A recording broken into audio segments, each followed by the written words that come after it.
Hi, friends. Welcome in to the firm of Harris and Marang. Patrick Harris, yours truly. That's an empty chair next to me. Casey Smith back there on the ones and twos, holding it down.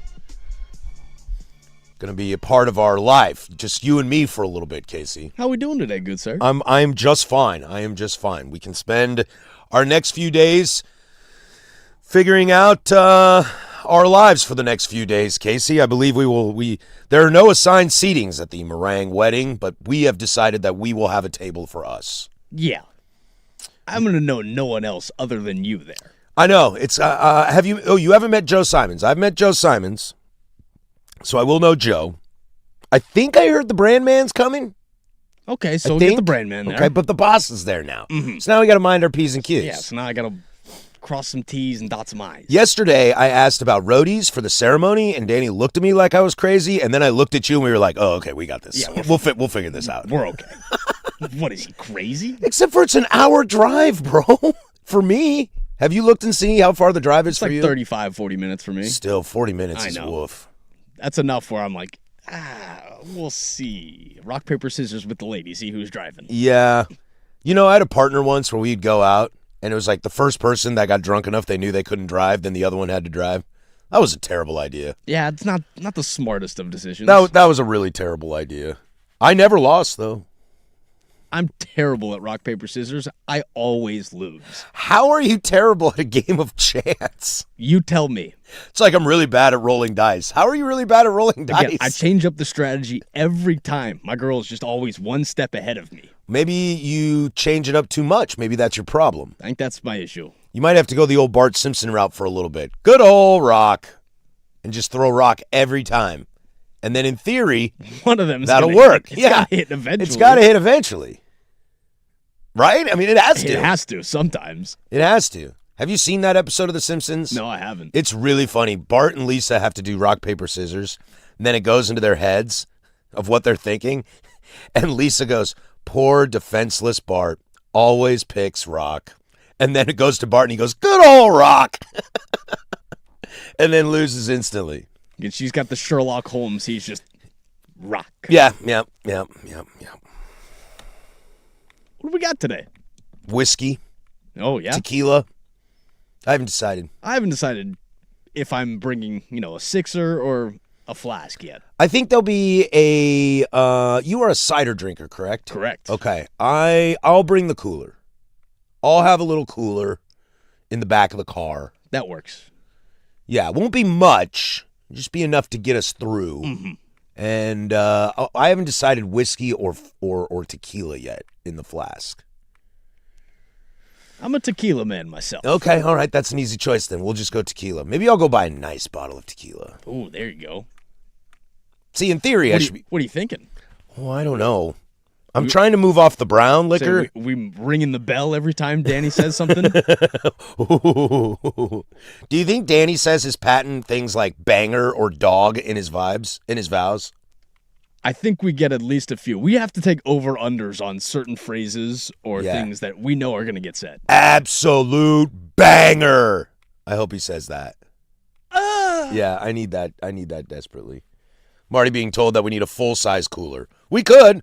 I mean, we could really burn this beezy down if we really want. But there is just the two of us. Yeah, and I don't know if I would be a good partner to my wife. Is preschool going to get down? I mean, she will, but like one of us has to drive home. One of us has to be responsible. Yeah, and I don't know if I want to put that evil on her, I should probably mind my own P's and Q's. Yeah, I should as well, but who knows? Again, I'm going to be the youngest adult there by far, so I think I have to act my age a little bit. Yeah, isn't the next oldest person there is going to be like 16? Yeah. It's his new stepson. You might as well just throw me at the kids' table with a sixer and said, let's roll. Let's see. I wonder what a lift is, dude. What do you think the lift is? We mapping out the day. It's probably like $60. Let's see here. I was about to dox where the thing is. That would be funny if everybody just shows up. I almost did it again. From Portland to Newburgh, around $53.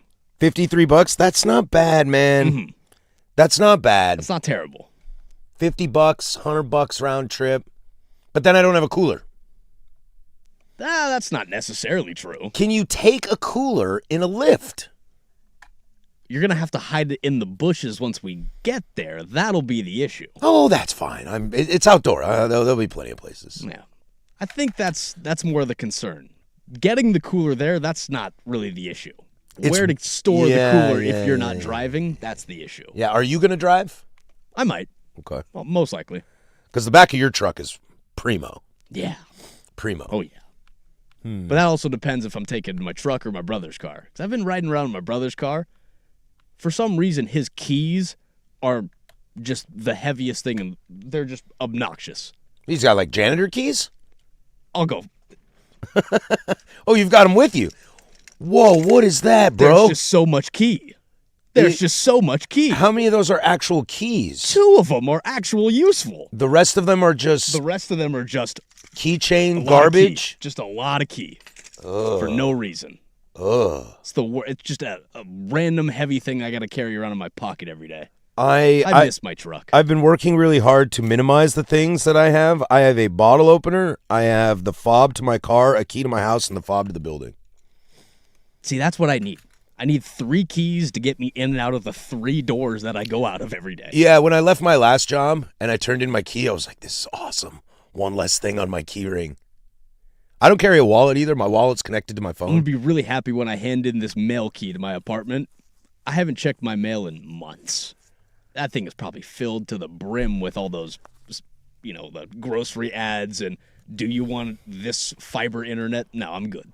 Do you have a box that you have to go to with a key? Yeah. Yeah, me too. And mine's like a half a block down the road, but it's the other way because like I live in a dead end. Like there's no outlet in my neighborhood, and it's going the other way from the in and out of the neighborhood. I have no reason to go down there. Mine's on the opposite side of my building. And if I take the dog for a walk, I take the dog for a walk to the park, which is not going past that. And sometimes the lady will go to, our little clubhouse and go get coffee from there. But there's no reason for me to go in that clubhouse. Yeah. I have no reason whatsoever. If you have those lock boxes, is there a way to like petition to the USPS that I don't want the lock box anymore? Just bring it to my door? Just bring it to my door? That's the issue, is I also don't have numbers on the outside of my apartment. Oh. So you'd have to walk through the building to get it there. That's too much. You don't have numbers on your apartment building? Not on the outside. On the inside of the hallway, yes, but not if you're looking on, I guess, the street the street view where a mailman would be. I was thinking to myself, if there's no numbers, that's dangerous for if you've been a friend of the evening. Then you try to go back home and figure out where the hell you're going, and then you have no idea. That is also an issue most nights where I'm stumbling home and it's like, oh, no, this left, not that left. I have been very lucky in my life to have never gone back to a house that I don't live in anymore. Thankful for that as well. I did give a friend a ride home one night. They were pretty intoxicated. Hence, they really needed a ride. Mm-hmm. And they took me to their old place in Happy Valley, and they lived in Selwood. And I was like, that's not awesome. They're kind of close, but I also live in North Portland. And this is what we call the wraparound. Yes, this is a long way to go. This is a long way to go. And that's why I don't DD. I don't. It's a good reason. It's a pretty solid rule in my life. It's like, I am not your Huckleberry. It's not me. Find somebody else. I promise you're going to have a better time. I will take and pick people up from the airport. That's about as far as I'll go. I'll do that to drive people. I got no problem. I'll be airport guy. Mm-hmm. I got no problem being airport guy. Like I have a buddy who every single time that I know he's coming into town, he calls me and goes, well, either I'm Ubering or I'm getting picked up by you from the airport. What are we doing here? Mm-hmm. I'm okay with that. I'm also one of those kind of people because I hate riding in cars. Someone's like, do you need a ride to the airport? It's like, no, I'll just drive. They're like, you going to pay for parking? It's like, yeah, I am. Why not? Yeah, I am. What else am I going to do? Because inconvenience everyone else? Yeah, and then when you come to pick me up, I have to sit in the car. Ooh. Someone gave me a ride the other day. Where was I? I rode in the front seat of somebody's car, and I was like, nope, don't like this. Don't like this at all. It's weird. I don't think it's a control thing. You know, I don't. I like to think I'm not somebody that needs to be in control. I think it's a peace thing, and also like, Who wants to do small talk these days? Yeah. Small talk sucks. Plus, if I drive, it's my car, so I'm comfortable. It's got my stereo. my tunes. My tunes, so My I'm AC. careful. My AC. My chargers for my phone. Yeah, and just... All the little details where you're like, I'm in my element. I've I slept... don't need to be in someone else's element. Yeah, I've slept in my vehicle a frequent amount, too. Not like a houseless person, but like camping and, you know. I'm going to Dave this year. I'll probably sleep in my car because I'm too lazy to put up a tent. Smart move. Yeah. Or you could just do what I've been trying to do. Tent in the bed of the truck. Oh, yeah. Pop the trunk and then just put the tent right back there. Oh, yeah. You got to worry about bugs, but Bugs or whatever. Bugs or whatever. And so because I've done that, I am very, very attached to my vehicle. Like I feel one with the vehicle. I'm with you there. Despite the fact that I don't sit in any of the other seats, I have laid down and relied on that vehicle to keep me shelter enough that we are one and the same. It's a safety thing. I did update my registration yesterday for everybody that's concerned. I did do that. There we go. And I actually also paid to have my old license plate from my pickup truck put on my new car because they're Wazoo plates. How long has that one been pending for? What do you mean? How long you been waiting to get to that? Oh, 3 years. Yeah. Yeah. That sounds about right. Yeah. That's one where you put that one off in the distance and you go, oh, yeah, I got to do that before I get pulled over again. Yeah, I got home yesterday at 3:10 and I had to do something at 4 o'clock and I was like, I got enough time to go to the registration, to go to the DOL. Ooh, I just remembered, where are those license plates? And then I went in the garage and I found them and now they're on. Little victories. I know, dude. I feel a lot better about it. Now it feels real. The See, car is now you officially feel like mine. you've earned your right for us to bring a cooler to Danny's wedding. I think that's a great idea. I think that's a great point. I think there's no other reason. If I get everything I've done, need to do done off the list, I'm bringing the cooler. Tags updated, license plate changed. We're going to reward ourselves by bringing a full cooler to Marang's wedding. And then we'll just pass them out, dude. We'll be the belle of the ball. Plus, we still get the sneak peek for Friday. Yeah, This is gonna be fun. That's right. Tune in Friday, the big nooner. Casey and I will debut what we're wearing to Danny Marang's wedding. That'll be really fun. Oakley Dokley, we got a great show for you today. A lot to get to. There is some baseball stuff we'll jump into since I am the captain now. Look into my eyes. Nate Bukaty from MLS Apple TV is going to join us at 11:15 to preview the San Diego game tonight for the Timbers, as that takes place 7:30, 6:30 kick right here on The Fan. I'll also provide for you. I sat down with Marty Cifuentes yesterday. Jake Sivan and I did for Timbers Fan. We'll bring that interview to you as well. An update on the Mark Walters fiasco in Los Angeles. But let's start. Stop. They're already dead. 105.1 The Fan. The Fan.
10:18, Portland Sports Leader. Don't you forget it. We are live from the shadows of the historic Fremont Bridge. 503-864-6326. That's the fan text line. She'll let you get down with us all day, throughout the entire day. You can jump over on the YouTubes. 105.1 The Fan is the channel. Like, subscribe, smash them buttons. Jump in the chat. Be nice to each other out there. A lot to get to this hour. We will get into a little bit of NFL, as there's Jerry's doubling down on some stuff. And, when you start paying guys, then other dudes look around and go, well, wait a sec. That guy makes how much money? Dial it down, folks. That guy makes how much money, and I make how much money? So we did some NFL this hour as well. But we start, my friend, there's only one thing left to do.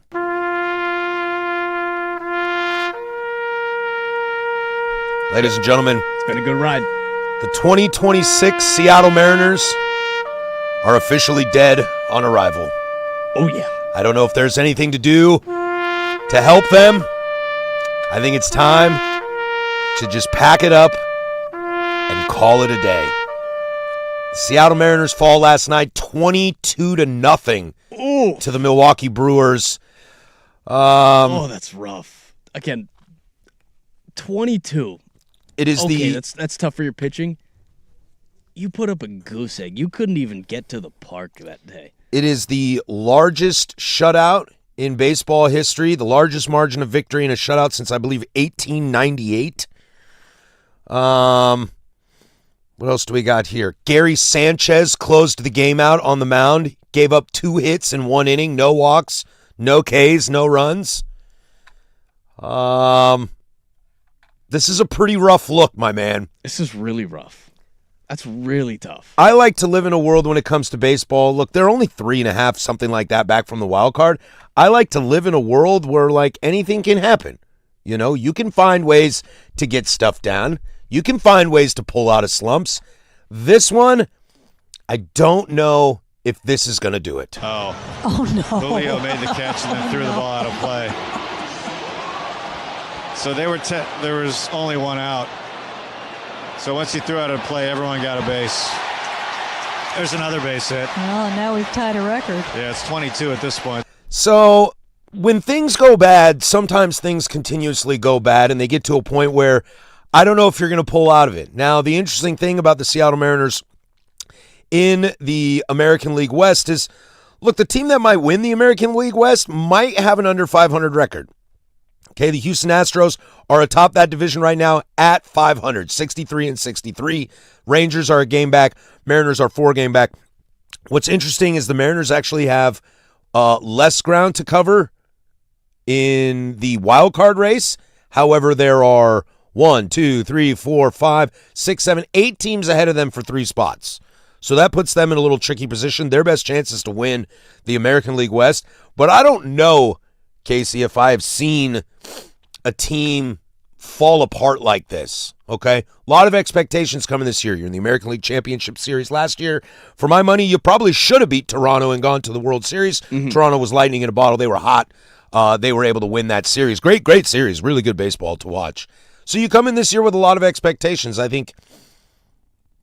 don't think anybody estimated Cal's drop-off to be as big as it was. I mean, I know Toronto fans are also concerned because I believe it has been 347 days since Vladimir Guerrero Jr. has hit a home run at Rogers Center, which is a wild thing to think about. It's been a full year. It's been a full year, 365? Yep. Okay. 366 as of yesterday. Gross. So you assume that Cal Raleigh's going to have a little dip in performance, but I don't think you expect it to be this big of a dip in performance. Yeah, 157, 271 on base percentage, and a 299 slugging. Can you see on that how many hits does he have?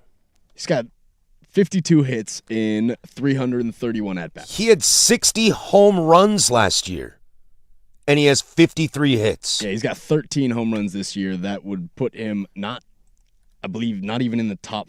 Not even in the top 5 of the Mariners. Now, Julio's not figured it out yet. Josh Naylor's been porous. But Julio's still having relatively average numbers. The strikeouts is probably what you want to take away from him, but he's welcome to his whole career. 256, 321 on base percentage, 422 slugging. Decent numbers. Yeah, but Josh Naylor's been down, and Colt Emerson's been kind of a bust hitting-wise. Brendan Donovan's been hurt all year. The only good player for the Mariners right now is Randy Arozarena, and he's in a walk year. And I don't think he's coming back. I don't think so either. I don't think he's coming back. The pitching staff has not been as great as it should be.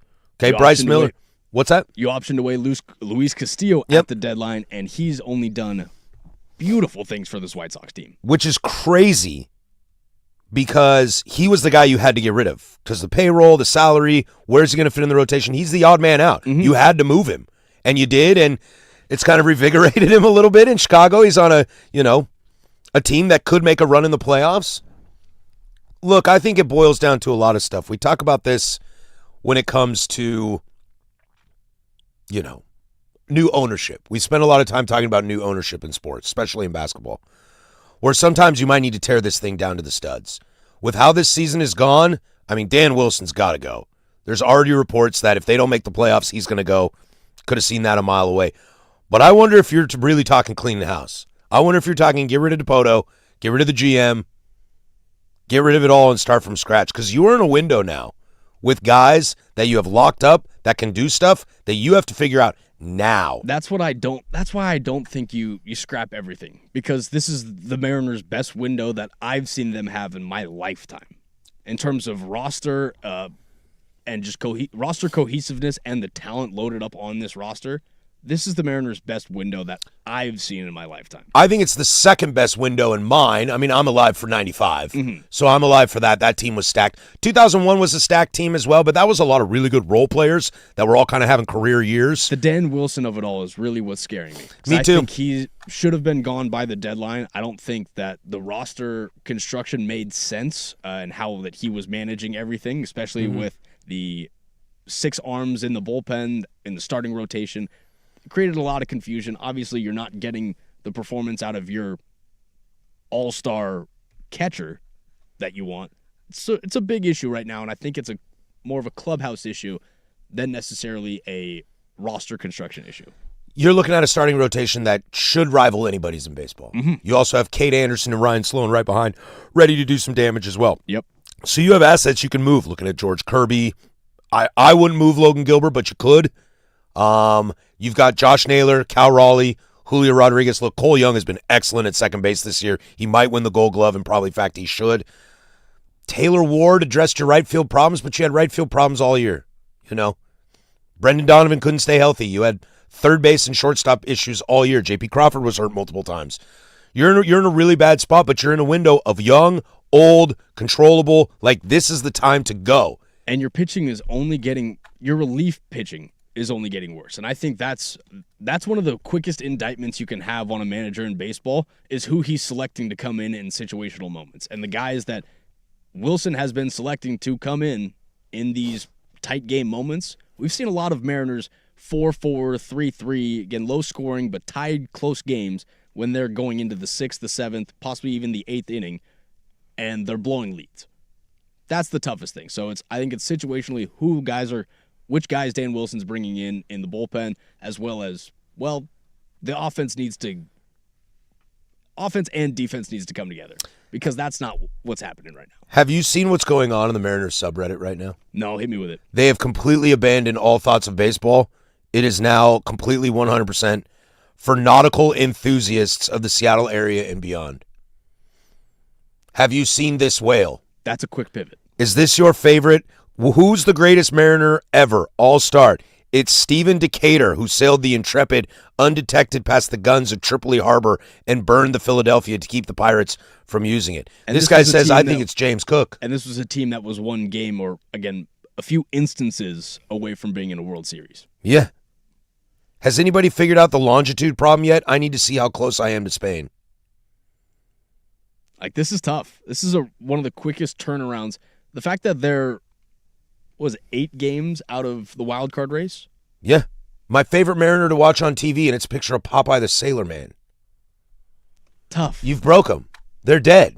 They're hurting. You killed them. They're hurting a lot. Seattle fans are pretty die-hard, man. They'll take it. They're used to taking it. You've killed them.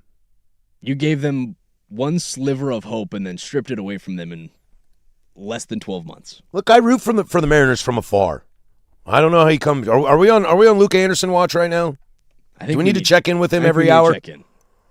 Oh boy, it's a tough look right now for the Mariners. It really is, especially with how low the American League is, how bad the West is. Everything was working in your favor. You might not be the Tampa Bay Rays at 75-50, but you could easily be 72-53. The team that you lost to go into the World Series is having one of their worst starts of the season, or even one of the worst seasons that we've seen them have since before Jose Bautista, and they're still reachable within the wild card ahead of your Mariners.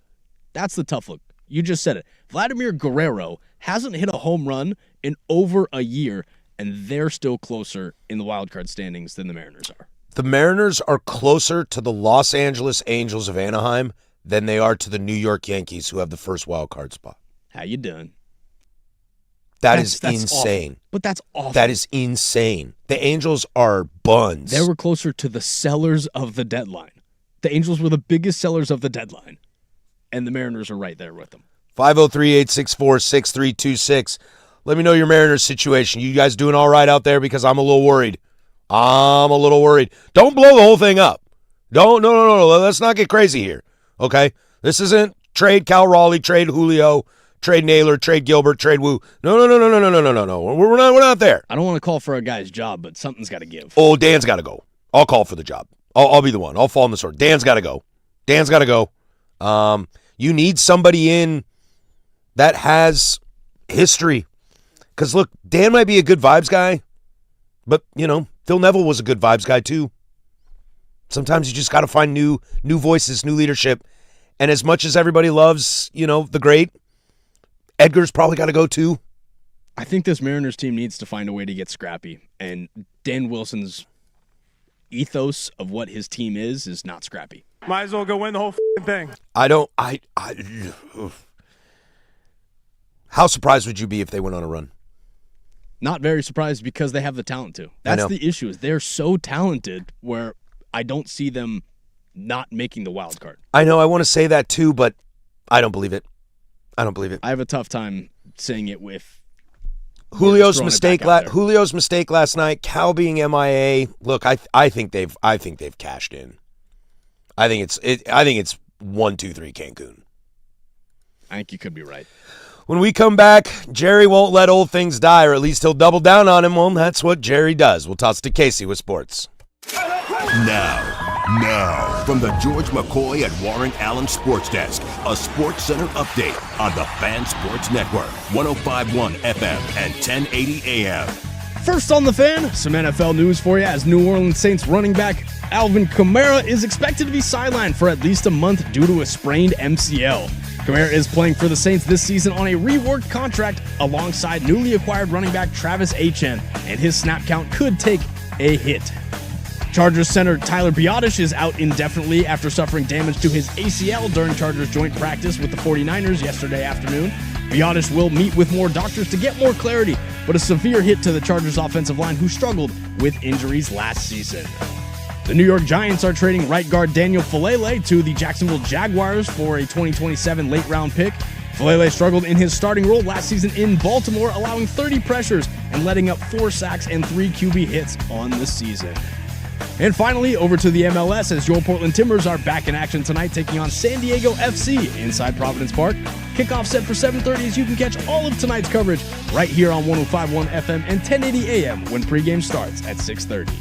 And for more sports scores and stories in 30 minutes, I'm lowercase from the George McCoy at Warren Allen Sports Desk. Hurt, missing work? Insurance companies acting like jerks? Don't call your mom. Call George McCoy at warrenallen.com. Sports Saturday with Joe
Big hour of footy coming up here in hour number deuce. But let's jump into the NFL, have a little fun as football's getting closer and closer. Do we have preseason games tomorrow, Casey? Am I correct in that?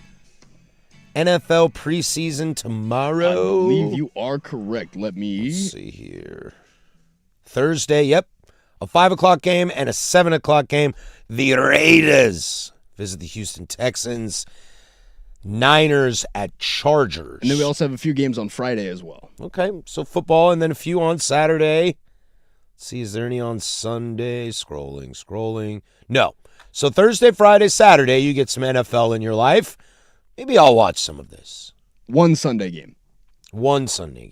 Seattle and Tennessee play on Sunday. Oh, which you can hear right here on the Fan. Home of your Seattle Seahawks.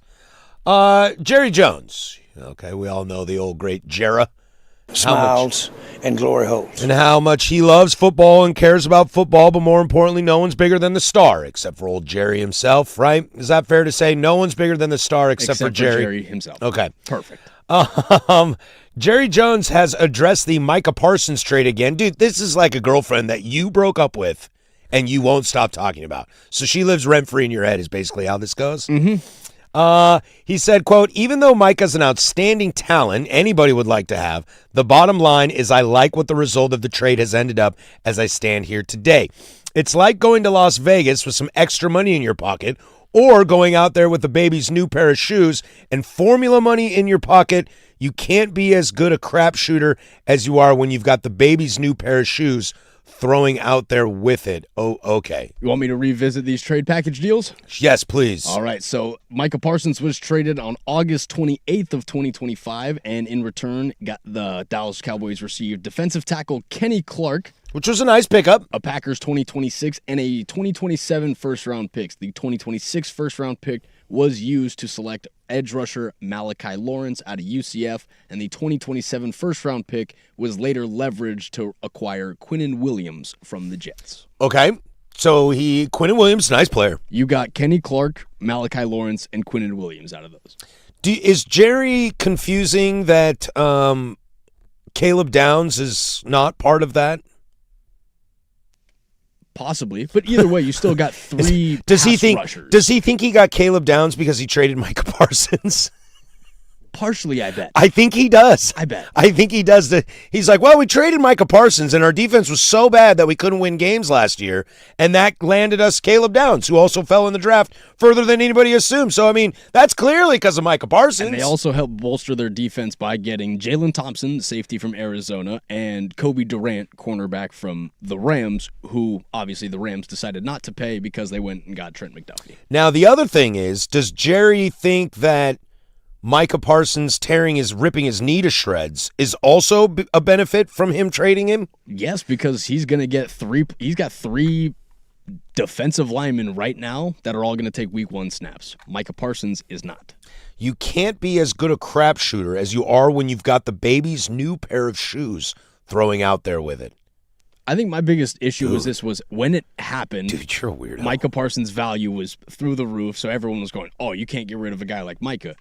Well, the Cowboys in return got what I would say is three guys that should add up to Micah's production. So you do think that the Cowboys did well in this trade eventually? I didn't know that. Quinnen Williams is nice, and they extended him. Yeah, being able to leverage that 2027 first round pick for Quinnen Williams, who is top 5 at his position right now, that's big. Kenny Clark, he's a Pro Bowler.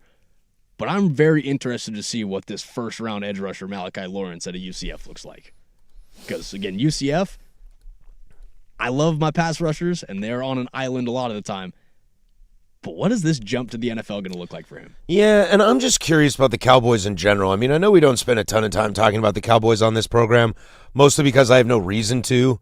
But as you've been running by your fantasy garbage with me, I mean, Dak should have a nice year. He had a nice year last year statistically. Javonte Williams ran for 1,000 yards last year. He's seeming to find his stride in the NFL. I know not everybody believes in Brian Schottenheimer, and I understand that, and I'm okay with that. I don't know if I do either. Those are fair criticisms. You're in a loaded division. The Giants are getting better.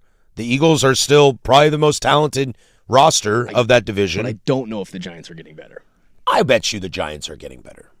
How so? I think Harbaugh gives you a win and a half. I think their defense is getting better. Sure. Offensively, there's still so many questions there because you don't know what Jackson Dart looks like in full form. Cam Scatterbu, what is he going to stay healthy? Is that why you go get a guy like Najee Harris to help take the load off of Scatterbu? But I do think the Giants will be better. I think they'll be better. I don't think they'll compete for this division. I don't think so either, but they're going to be better, so that'll be a tough route. Did they not beat the Cowboys last year, one out of the 2 times? The Russ game? It was like 45-43. Didn't that happen last year?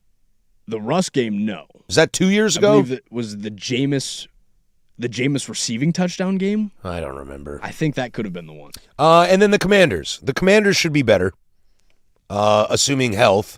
I know Mariota's down, which really stinks for them. But you're hoping that Stephon Diggs is able to allow Jaden Daniels to spread the ball around to Terry McLaurin. You still have Zach Ertz over the middle. Yeah. You've got a decent running back room, and that defense, that defense is always the biggest question. Scary got paid, so you're good on that. Mm-hmm. You assume Jaden Daniels is healthy. I mean, do the Cowboys finish 3rd in this division? I think they win this division. You do? Yeah. I have a hard time thinking that Philadelphia is able to be as effective in the passing game this year without a guy like A.J. Brown. They're undersized at the receiver position. I don't necessarily know what Mekhi Lemon's going to look like against NFL corners. Hey, man, what do you mean you don't know what I look like? I don't know, man. It's a big question because out? they're very undersized. Yeah. Like Devonta Smith is the Slim Reaper, and Mekhi Lemon's your other receiver. What'd you call him? The Perk Slim 30? Yeah. What numbers does he wear? I don't know. What does he wear? We'll figure that out. Okay. All right. Well, that's Dallas Cowboy owner Jerry Jones doubling, tripling down on that. And, when you spell it out, yeah, maybe you are correct. He's maybe, number 9, so he's perk 9. Maybe, maybe it is correct. And this team is better from moving on from Micah Parsons. Comparing it to the Herschel Walker trade, I find really hilarious, too, because that rattled off 3 Super Bowls. Mm-hmm. Those are a lot of shoes to fill if you think you're going to rattle off 3 Super Bowls by trading Micah Parsons. I would have just paid Micah Parsons personally. I don't hate the move. I think Jerry made the right move, again, because if Mike is going to stay hurt, you don't necessarily know what his production is, but you got guys that are going to give you real production.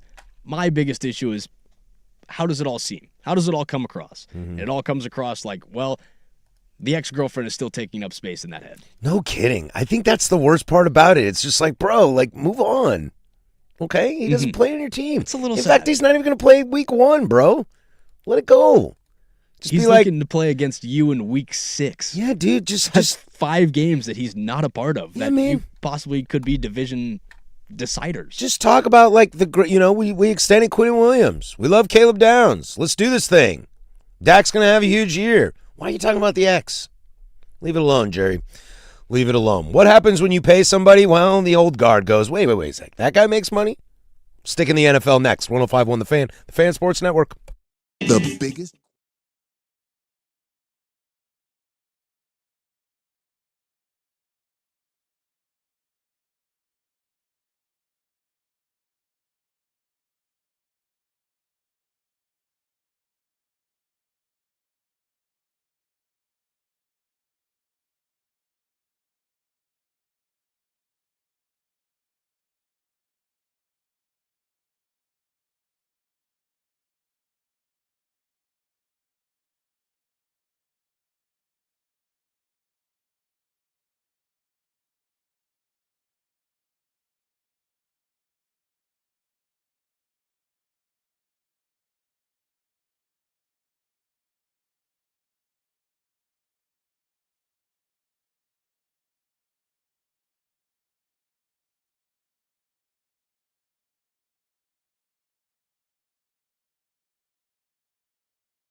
Oh, we got breaking news, ladies and gentlemen. Coming in hot. Got some breaking news for Adam Schefter as former Cowboys two-time Pro Bowl cornerback Trayvon Diggs is signing a one-year deal with your Super Bowl champion Seattle Seahawks. Look, I love the pickup. I think it's fantastic. I think it's a great move. We'll see if Trayvon Diggs still has stuff left in him. I would imagine he does. The Cowboys situation was a little sticky, as we just talked about. Some Cowboys situations down there. But look, if Seattle wants to go the route of taking flyers on dudes and seeing if they pan out, Trayvon Diggs, Terry and Arnold, obviously very different situations between the two guys. But it's a little less Snead. You know, it's a little Tampa Bay with Tom Brady. Just go get dudes that we know are dudes, and let's see if we can't reclimate them. Yeah, it seems like during the offseason, they weren't necessarily trying to go search for guys to bolster that room because, well, they drafted the guys that they wanted to, and Bud Clark out of TCU. Obviously, you re-signed Witherspoon, got off of the Kobe Bryant and the Reek Woolen contracts. Now you're just adding a good piece to your unit. I mean, you can't ask for more. That's a pretty good pick. I think it's a great move for them. That was the concern going into camp this year, was just the lack of depth for the Seahawks. And if you continue to put depth in there, they're just going to continue to get better. And it's not like anybody else around you slowing down. Speaking of that, NFL coverage on the Fan is presented by Xfinity. Score the most reliable Wi-Fi, one price, 5 years guaranteed. Xfinity, imagine that. This news story comes to you by way of El Segundo, California. Look, Bijan Robinson, Jahmyr Gibbs, pretty nice running backs, right? I personally am a Christian McCaffrey fan, and when he sees $134.25 million deals given to Jahmyr Gibbs and Bijan Robinson, whoa. Hold up. Where's my money? I want my dollars. Because if I'm not mistaken, was Christian McCaffrey pretty good last year? All-purpose guy. Played every single game for the first time in a while, and I know that's the tough thing with Christian McCaffrey is his availability. He's been banged up his entire career.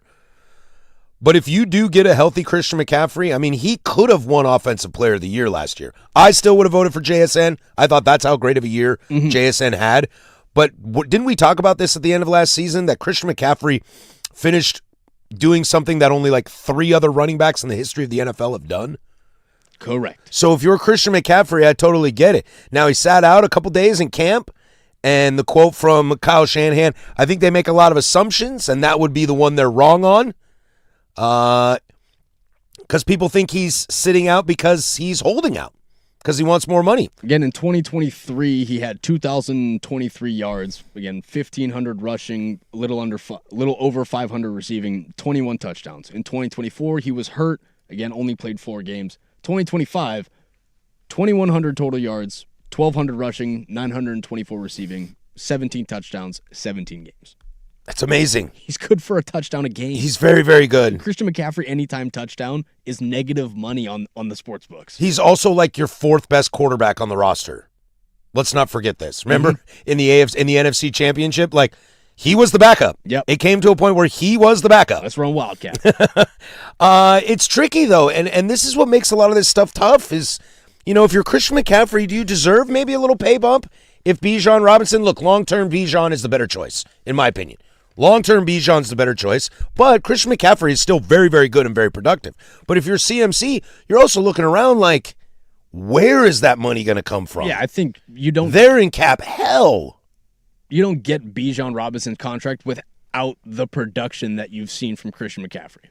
I genuinely think if you take Carolina Christian McCaffrey and just say, okay, look at those numbers, he gets paid 8 out of 10 times in the way that we look at the running backs now because of how many few bell cow backs there really are. But if you look at Jahmyr Gibbs and Bijan Robinson, okay, they are able to make that kind of money because who else is making that kind of money on their teams? Not many people. No quarterback in Atlanta is making that kind of money. You paid Kyle Pitts, but nobody else is making that kind of money on that squad. Detroit has maybe, I think, five or 6 guys who are really making a ton of the money in Detroit.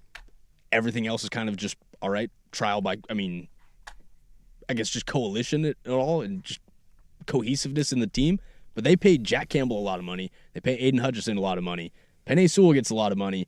Jared Goff and Amon-Ra get a lot of money. And then Jahmyr Gibbs gets a bunch of money. And then in San Francisco, Brock Purdy gets a ton of money. Christian McCaffrey gets a ton of money. Mike Evans got paid. Bosa still. Bosa's getting paid. George Kittle's getting paid. Trent Williams is getting paid. Fred Warner's getting paid. Nick Bosa's getting paid. Can we continue? Lenore's getting paid. Mm-hmm. Like, there is no more money to go around. There's no more money to go around in San Francisco. And I get any guy. You know us on this show. We are not people that are anti getting the bag. The cow has been milked, amigo. I don't know. Unless you want to force your way out, which I think is a bad idea, I don't know where that money's coming from. And that's where it gets tricky. And that's why if I'm a Niners fan, like, everything is right now. We talked about the Seattle Mariners earlier. Like, everything is right in front of you. I think the Niners are a lot closer to it than the Mariners ever are. But when you're the Niners right now, like, you have all this money tied up in old dudes, and it's gonna eventually, the foot's gonna drop at some point. Christian's getting paid $19 million a year, and he could easily make 25. Easily. And his cap hit this year is 10.86. Next year, it's 26.41. How old do you think Christian McCaffrey is? 32. 27 years old. Christian McCaffrey is the same age as Jonathan Taylor. He's the same age as Travis Etienne, a year older than Josh Jacobs, and is a year older than Ramondre Stevenson. This says he's 30. As of... I've got him June 7th of 1996. Okay, so he would be 30 then. I'm looking at spot track, but either way, this is a guy that you have 2-3 more years tops out of him. Tops. And let's not forget, he has had Achilles issues. Tendinitis. The oldest running back in the league is 31 years old. His name is Derrick Henry. Yeah, I was just about to say. Just a different type of human. Different type of human. Everyone else. But hey, man, you can even make the argument Derrick Henry is slowing down. I don't want to take it away from Derrick Henry because he's still a Hall of Fame and still can play at an elite level. But this ain't... Is Derrick Henry slowing down? How many yards did he rush for in 2020? Look, I understand. Sorry, in 2021. 2021 is 5 years ago, dude. 937. How much did he rush for last year? 1,600. Well, I understand because Baltimore used him correctly. But he's good for... Do you think he's rushing for 1,600 yards again? Yeah. Because he, in 2023 with 280 carries, which is 40 less carries than he had in 24 and 25, he ran for 1,100 yards and 12 touchdowns. That Titans team in 2023 was not good. They were not. That was the end of Tannehill. A.J. Brown was wanting out. Everyone was starting to get hurt on that defensive side of the ball. Then he ran for nearly 2,000 yards again. Like, we're talking about a guy who I can give the ball to 30 times a game, and he's still going to give me elite production. He's one of the most special backs, I think, of all time. This texter, 503-864-6326. I know we got a lot of Niners fans in the area. Niners have $67.6 million in cap space. If that's the truth, I would throw some shuckles at him. The question is, will we pay him? Why not extend him for 2 years? Why not, man? They don't grow on trees, man. Mm-hmm. You don't see him in the draft a whole lot. Look, Ashton Genty, Jeremiah Love, they might be great running backs, but they're not Christian McCaffrey. The usage that you're getting out of Ashton Genty and Jeremiah Love is not the same as you're getting out of Derrick Henry and Christian McCaffrey. Agreed, very much so. Let's get into our number deuce. Merritt Paulson, owner of the Portland Timbers, had some interesting comments when it comes to the Blazers and the Moda Center. Plus, Nate Bukaty from MLS Apple TV will join us. We'll talk a little Timbers as they take on San Diego tonight. He'll be on the call on Apple TV. And then I will play for you the interview I had with Martí Cifuentes yesterday. A lot more to get to. Our number deuce is next. 105.1 The Fan. Attention.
Now, from the George McCoy at Warren Allen Sports Desk, a Sports Center update on the Fan Sports Network, 105.1 FM and 1080 AM. First on the Fan, some NFL news for you as the New Orleans Saints New Orleans Saints running back Alvin Kamara is expected to be sidelined for at least a month due to a sprained MCL. Kamara is playing for the Saints this season on a reworked contract alongside newly acquired running back Travis Etienne, and his snap count could now be in question. Adam Schefter reports that the Seattle Seahawks are signing two-time Pro Bowl cornerback Trayvon Diggs to a one-year deal. Chargers center Tyler Biadasz is out indefinitely after suffering damage to his ACL during the Chargers joint practice with the 49ers yesterday afternoon. Biadasz will meet with more doctors to get more clarity, but a severe hit to the Chargers offensive line, who struggled with injuries last season. The New York Giants are trading right guard Daniel Falele to the Jacksonville Jaguars for a 2027 late-round pick. Falele struggled in his starting role last season in the Baltimore, allowing 30 pressures, letting up 4 sacks and 3 QB hits on the season. And finally, over to the MLS, as your Portland Timbers are back in action tonight, taking on San Diego FC inside Providence Park. Kickoff set for 7:30, as you can catch all of tonight's coverage right here on 105.1 FM and 1080 AM when pregame starts at 6:30. And for more sports scores and stories in 30 minutes, I'm lowercase from the George McCoy at Warren Allen Sports Desk. Hurt missing work? Insurance companies acting like jerks? Don't call your mom. Call George McCoy at warrenallen.com. The home of the firm.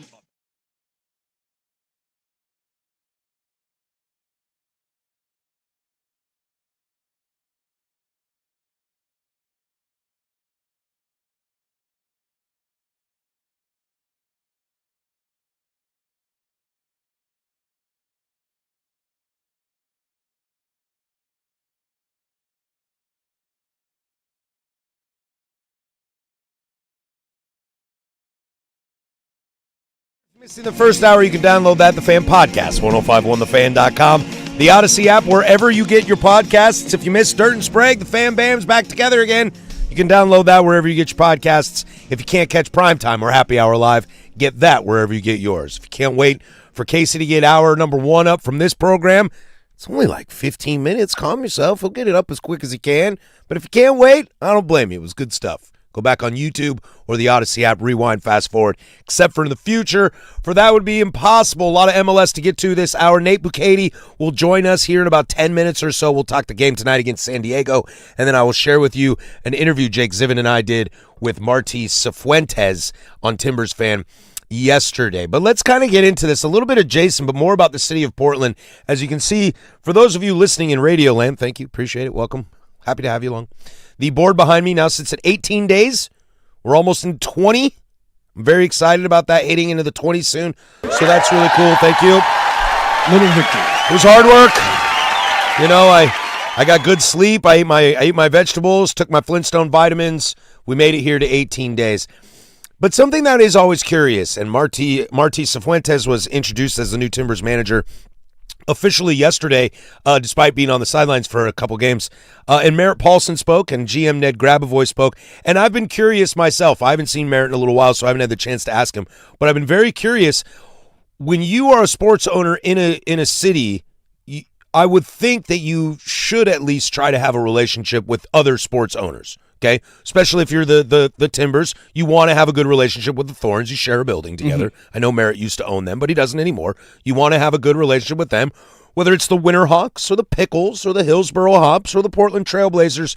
I would want to know how they operate and see if I can learn something from them and if they can learn something from me. But this is Merritt Paulson on his thoughts on the Blazers in Portland. Yeah, I have thoughts. First of all, the Blazers can't move.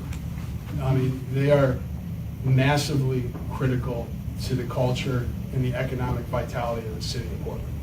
And stop. Period. That's first and foremost.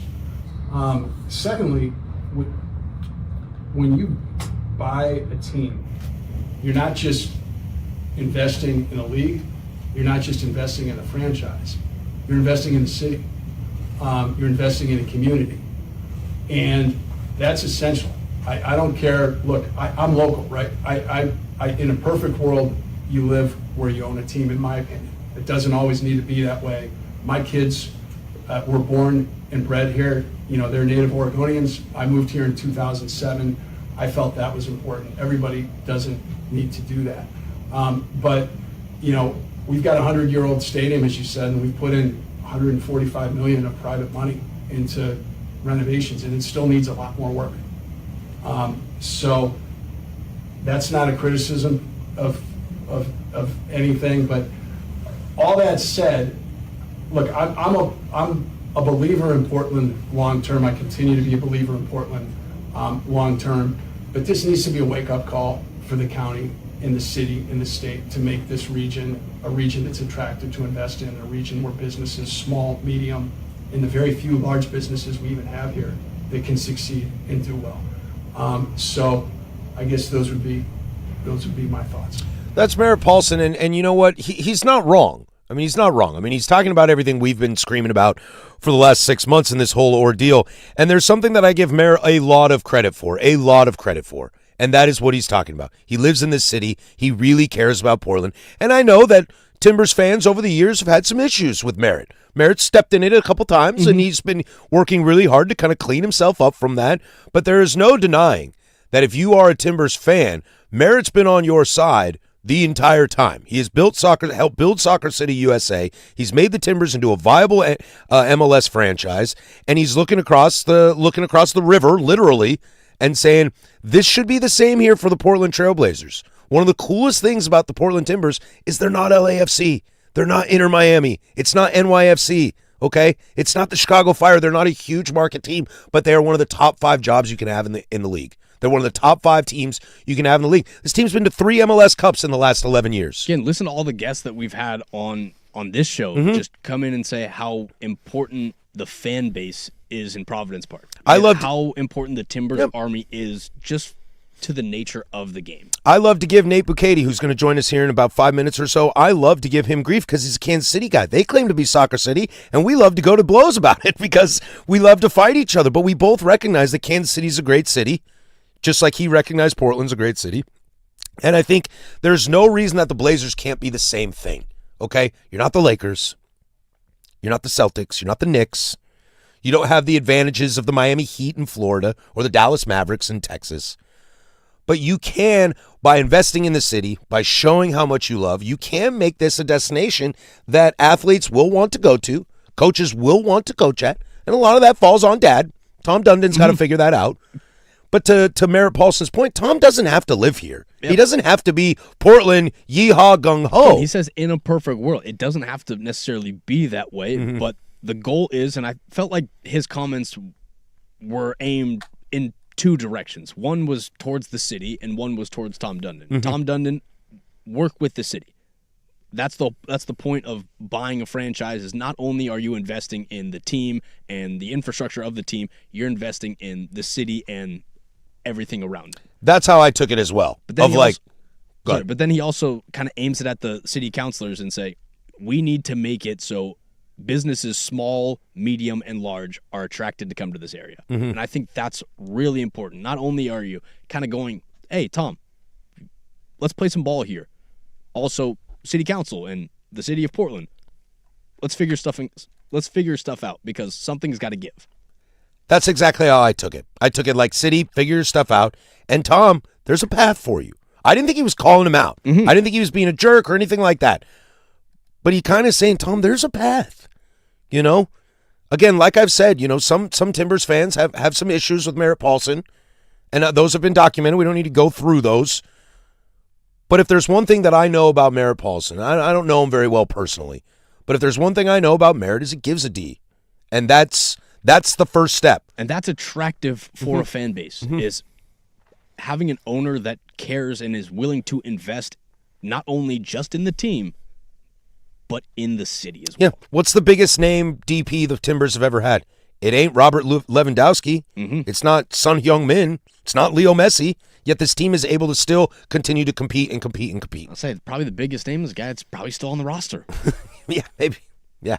If it's not Valeri, it's the other Diego. Yeah. So, there's a path, and I think that's a really important thing to be sharing with people, is that you don't have to be big money market. You don't even have to be big money owner. Merritt's not filthy rich. He's not the richest owner in the MLS, but he gives a damn.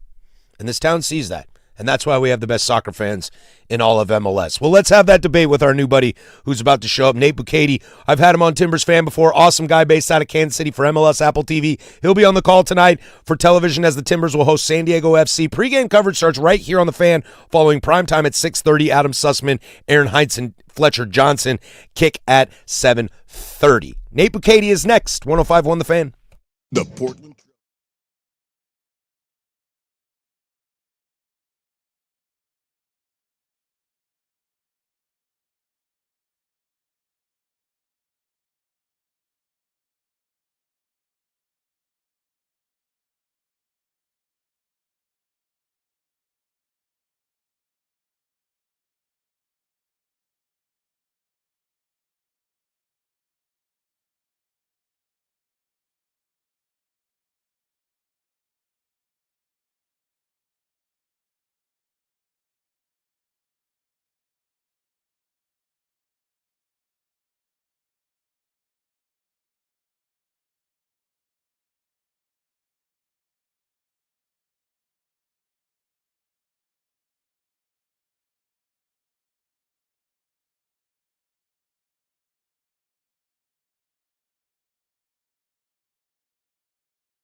Well, let's bring on the Timbers will take on San Diego FC tonight live from the park just up the road from here. Pre-game coverage starts at 6:30 right here on the Fan. Kick at 7:30 should you choose your television viewing on Apple TV. Let's bring in Nate Bukaty, who'll be on the call tonight. Nate, how you doing? Last time I chatted with you, Jake Zivin and I had you on our Timbers-specific show, but you're in the big time now, amigo. Hey, let's go, Patrick. It's good to talk to you again, man. I remember that conversation fondly. Yeah, I was already giving you grief last segment about Kansas City and Portland's fight on who's Soccer City USA, but we'll keep it civil here, okay? We won't get into that fight again. Well, let's just put it this way. There's no doubt Portland is Soccer City USA. Kansas City is the soccer capital of America. They each get their own titles, and we all are happy. Does that work? That make works. Everybody happy or no? That works. We'll call it a truce. At that. Well, let's get into this Portland Timbers team as you're coming into town to call the game. A very different squad than the last time we chatted. I think the last time we chatted was before that Kansas City game. Look, Kansas City's had their struggles. We don't need to get into that, but the Timbers won that game 6-0. But a bunch of before that, after that, just kind of a little discombobulated mess. But since the change in administration, whether it was Jack Cassidy in the interim or now Martí Cifuentes, what have you seen about this team in making such a huge pivot? Well, obviously the coaching change with Phil Neville being out is the biggest story, right, of the year. And as you mentioned, there was that stretch of an interim manager who seemed to get the best out of the team. Everybody was working hard, rowing in the right direction and getting results. And now we have a very short window to see how things are going to look under Martí Cifuentes. I do think we got some pretty decent indications, and he's pretty clear about his idea of how they want to go about their business and play games. But let's be honest, it's not the most ideal timing for a person to come in and try to implement a new system for a team when you have such a short amount of time between games. You don't really have any opportunities for on-field training to implement the system that you want to play. He said himself that it's all through film study and basically going over things in the classroom. So I think it's going to take a while to see this team really gel and start to play in the image that Martí Cifuentes has in his mind for the team. But that doesn't mean they still can't crank out some results. I think also, though, during this stretch, we're seeing that everybody's getting tested for depth. You know, how much can you rotate your squad? And that's obviously a challenge for Portland as well. So I think they're playing well. I know they don't like the way they're starting games. That seems to have transcended, no matter who the manager is, it seems to be an issue for the team right now that they're trying to sort through. But overall, I think a team that's been playing better since, they moved on from Phil Neville, and now we get to see how much can they really fully incorporate what Cifuentes wants them to do through the rest of this season. Yeah, I've spoke with some players, and just the concept of 3 managers in a season has just got to be a wild situation. Let's stick with that as a new manager comes in. Now, I know we're kind of spitballing here and kind of just theorizing, but is there enough time left in the season for this team to, I don't think anybody has MLS Cup aspirations, but maybe get into the playoffs and win a round, or are we looking maybe post-sprint season, even that, for Martí to really get his grips on this team? It's a fantastic question. But if you look at the table, they're 1 point off the playoff pace right now. So you have to be thinking playoffs, right? Mm-hmm. And I think that's one of the intriguing things about this matchup tonight is you're talking about 2 teams that are both 1 point below the playoff line. So there's so much time left still in this season that anything's possible. And I don't see how you could write that off as a goal. Now, like you said, how far could they go in the playoffs? That's probably a different conversation. Maybe you take it one game at a time from that standpoint. But it's, I think, a team they feel like all along has been capable of better results than what they were getting earlier in the season. I think they showed that since the managerial change. And that means that they've got a chance. Now, how quickly can they be exactly what Cifuentes wants them to be? I can't give you the answer to that question. But I do think you could already start to see a little bit more of a clear picture, I guess, of what types of responsibilities players are supposed to have with and without the ball and things like that. I know there was a big mistake, early in the game that led to that easy goal for Robin Ludd. That's probably something you're going to see for a little bit, right? As they have to rotate the squad and don't get the time to go out there and train. But I don't see why they can't at least, hold the fort down well enough in this time to keep themselves in the hunt for the playoffs. He's Nate Bukaty, Apple TV, MLS. I want to stick with probably the big shining moment of the team this year, at least offensively, has been Kevin Kelsey. A lot of rumors swirling around. He could get moved. He could get sold. We don't need to get into that kind of speculation. But the forward position the striker specifically, seems to be kind of a low... not a lot of depth there. Gage Guerra's been in and out of injuries throughout the year, and Felipe Mora no longer on the team. Obviously, Vincent Janssen comes in. When you look at those kind of situations where a guy could get moved or couldn't get moved, and you are on the precipice of maybe really turning your season around, is it worth trying to hold on to that player, or do you just strike when the iron's hot if that's the best money and you move it then? Yeah, boy, there are so many different factors that you have to consider, right? I don't think, from what I understand, and I'm just listening to the people that are much more informed on the transfer market than I am, the Tom Bogerts of the world and guys like that. It doesn't sound like Portland are keen to move him on. They'd like to keep him around. You have to factor in, what does the player want, right? If you have a player that doesn't want to be there, that changes the calculus a little bit. And I don't know what the situation is with Kelsey in that regard. I know he's been a player that hasn't had a sustained run at any one club for a long period of time, right? He was with Cincinnati for a short period of time. He was at Shakhtar Donetsk for a short period of time. And, maybe that's something that could be attractive to him. Now, at the same time, if you're trying to sell him with stability, he's had 3 managers this year, right? So that doesn't probably feel like a lot of stability, but maybe if he and Cifuentes can connect and click, that changes the way that he feels about it. I don't know. And again, I don't have any idea what his thoughts are on the whole matter, but these are the types of things you have to factor in. What can you get for him? Does he want to stay?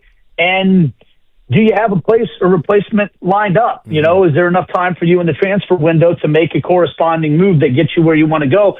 Somebody that maybe Cifuentes has his eye on, that plays the way that he wants to play. And obviously those things are all above my pay grade, things that I don't know the answers to, but it does make it kind of a complicated time. And I don't know, just a little aside for you, I think one of the reasons we're all kind of excited to see Major League Soccer get on the same calendar as everybody else.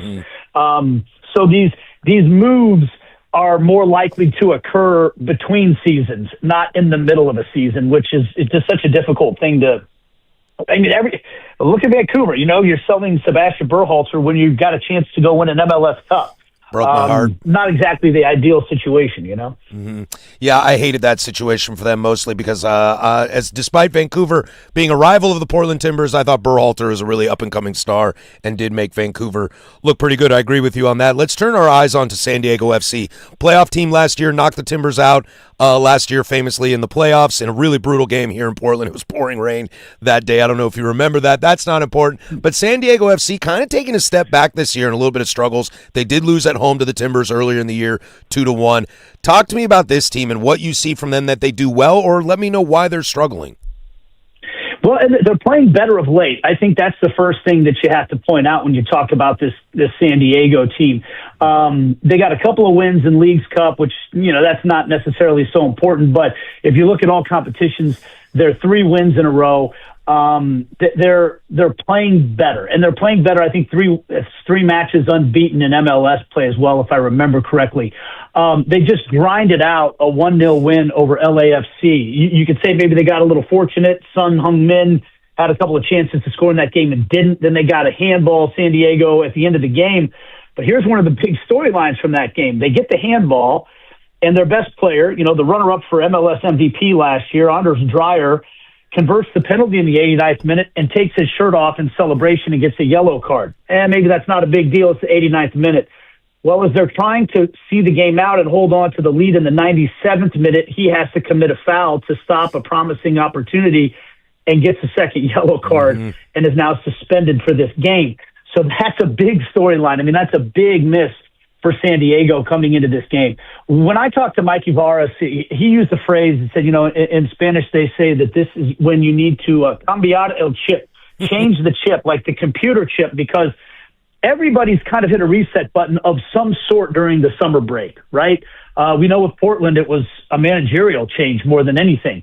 San Diego, Chucky Lozano is now gone. Of course, he didn't feature with the team at all this year, but just having that situation, off of your mind, I think is a huge key for them.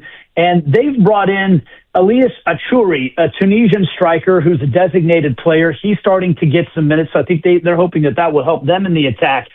But they're a side that I think more than anything, look, when you look at this matchup, here's what I think is interesting, Patrick, is that I don't love to get obsessed with possession numbers. Some people seem to think that if you have more of the ball, that means you dominated the game, and there's a lot of other stories. But when it comes to this game, I think it is an interesting storyline because San Diego, they lead MLS in possession. It's part of their game model. They want to knock the ball around. They want to make you chase. They want to dictate the terms of the game.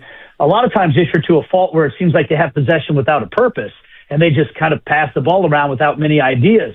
But they will have possession. We know Cifuentes wants to have possession, right? I think 62% of the ball against Chicago. Now, that number is a little skewed by the fact that you fell behind early in the game, and Chicago is probably happy to sit back. But how does Cifuentes want to handle this one? Mm-hmm. Do you try to go toe-to-toe and win that possession battle against San Diego? Or are you a little more pragmatic, and do you rotate your squad and say, you know what, I don't have the team playing the system I want to play just yet, and San Diego, they're great at possessing the ball. Let's sit back and try to hit them on the counter. And here's one stat for you. San Diego, according to the MLS statistics, have not scored a counterattack goal all season long. Oh, wow. That's not how they play. And I feel like that's kind of a weakness of this Timbers team a little bit, is that counterplay. So, that's going to be a really interesting, I think that's an interesting dynamic in this game as well. And I think we got to see how much both coaches rotate their squads after, what's been a really, really tough stretch of games playing at Leagues Cup and then having a game over the weekend as well. Yeah, no kidding. Nate Bukaty, MLS Apple TV. A couple things before I get you out of here. You are a Kansas City guy. Are you guys trying to steal our Portland Trailblazers? I don't know anything about that. I would tell you I wouldn't worry about it if people from Kansas City might be mad at me for saying this. I don't see where there's enough corporate money in Kansas City to support another pro sports organization. Maybe there is. Maybe I'm wrong about that. But they've already got the Chiefs, the Royals, Sporting Kansas City, and the Current. It's market 33. Are they really? Are the Trailblazers thinking about moving? Well, it's just a bunch of drama around here with new ownership. He fired a bunch of people, wants money to renovate the stadium. It's a long, dramatic thing, but everybody's kind of looking at, well, where could he move? And Kansas City tends to pop up.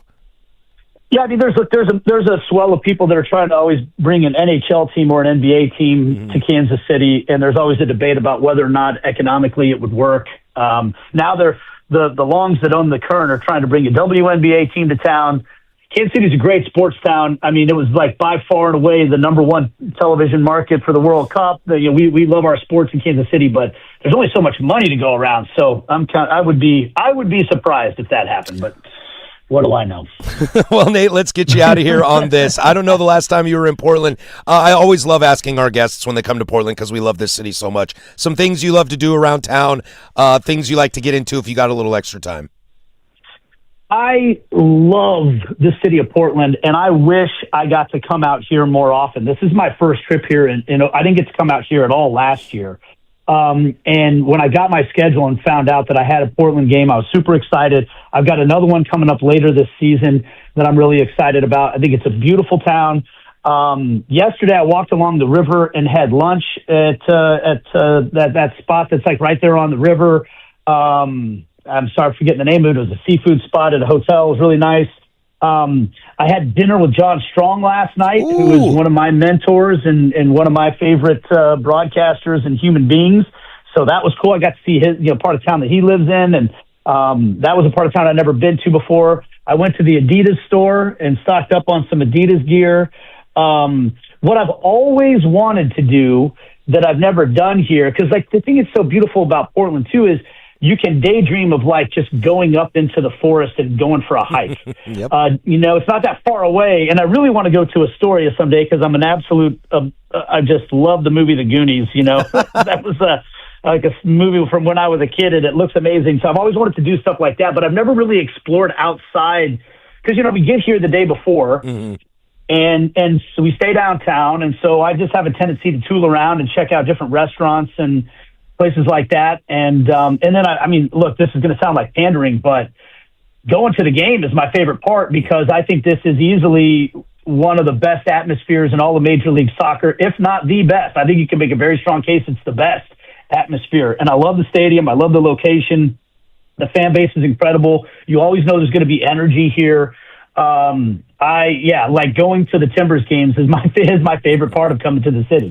Well, at some point, maybe I'll show you around my town if we get some extra time. Yeah, would you please? I love that stuff, man. I love going to places I've never been before. Going to restaurants, seeing things that I haven't seen. So you got to give me.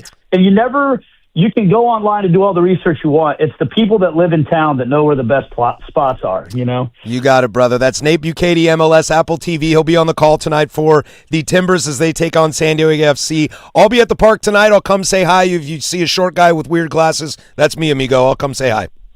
You just described me, too, so we might be doing that Spider-Man thing, where we're looking at, hey, you? Pointing at each other. That's great. Have a good call, amigo. I'll see you tonight. Thanks for having me. Anytime. That's Nate Bukaty, MLS Apple TV on the call tonight. Of course, you can catch it right here on the Fan Sports Network. Your home of the Portland Timbers. Pregame at 6:30, kick at 7:30. I sat down with Martí Cifuentes yesterday with Jake Saban with conversation with the new manager. We'll have that for you next. There's Casey with sports.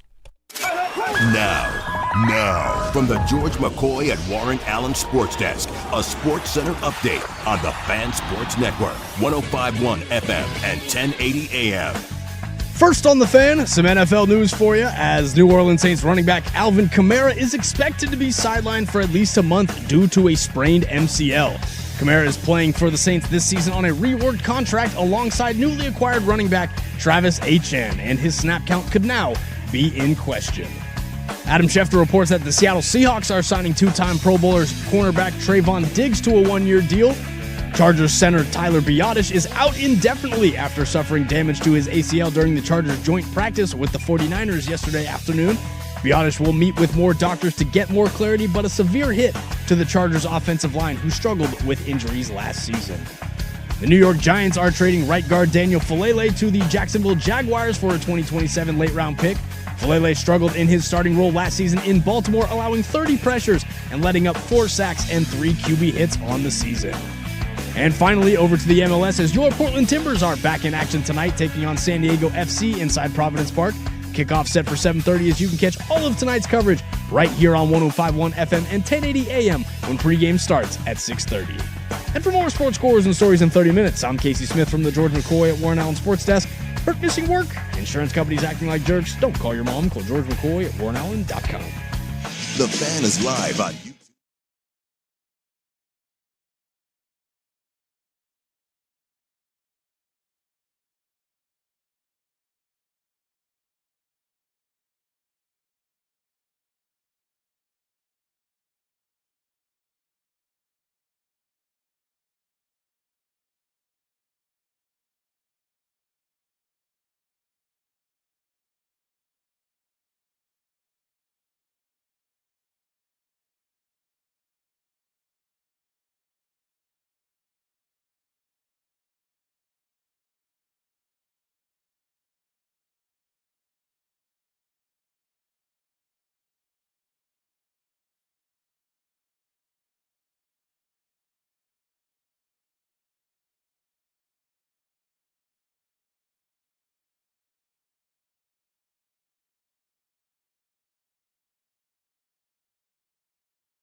Big thanks to Nate Bucati for jumping on the show. You can catch him on the call tonight, or you can do what I do and listen to the program on the radio here. Fletcher Johnson, Aaron Heinsohn will have the call for you. Adam Sussman pregame, postgame, and halftime as well. Jake Zivin and I do Timbers Fan every single Tuesday from 7 to 8 p.m. Yesterday, we sat down with new manager Martí Cifuentes, and we have that interview for you right now.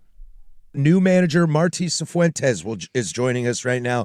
And Marty, thanks for hopping on with us. I do have something that I want to kind of get into right away with you.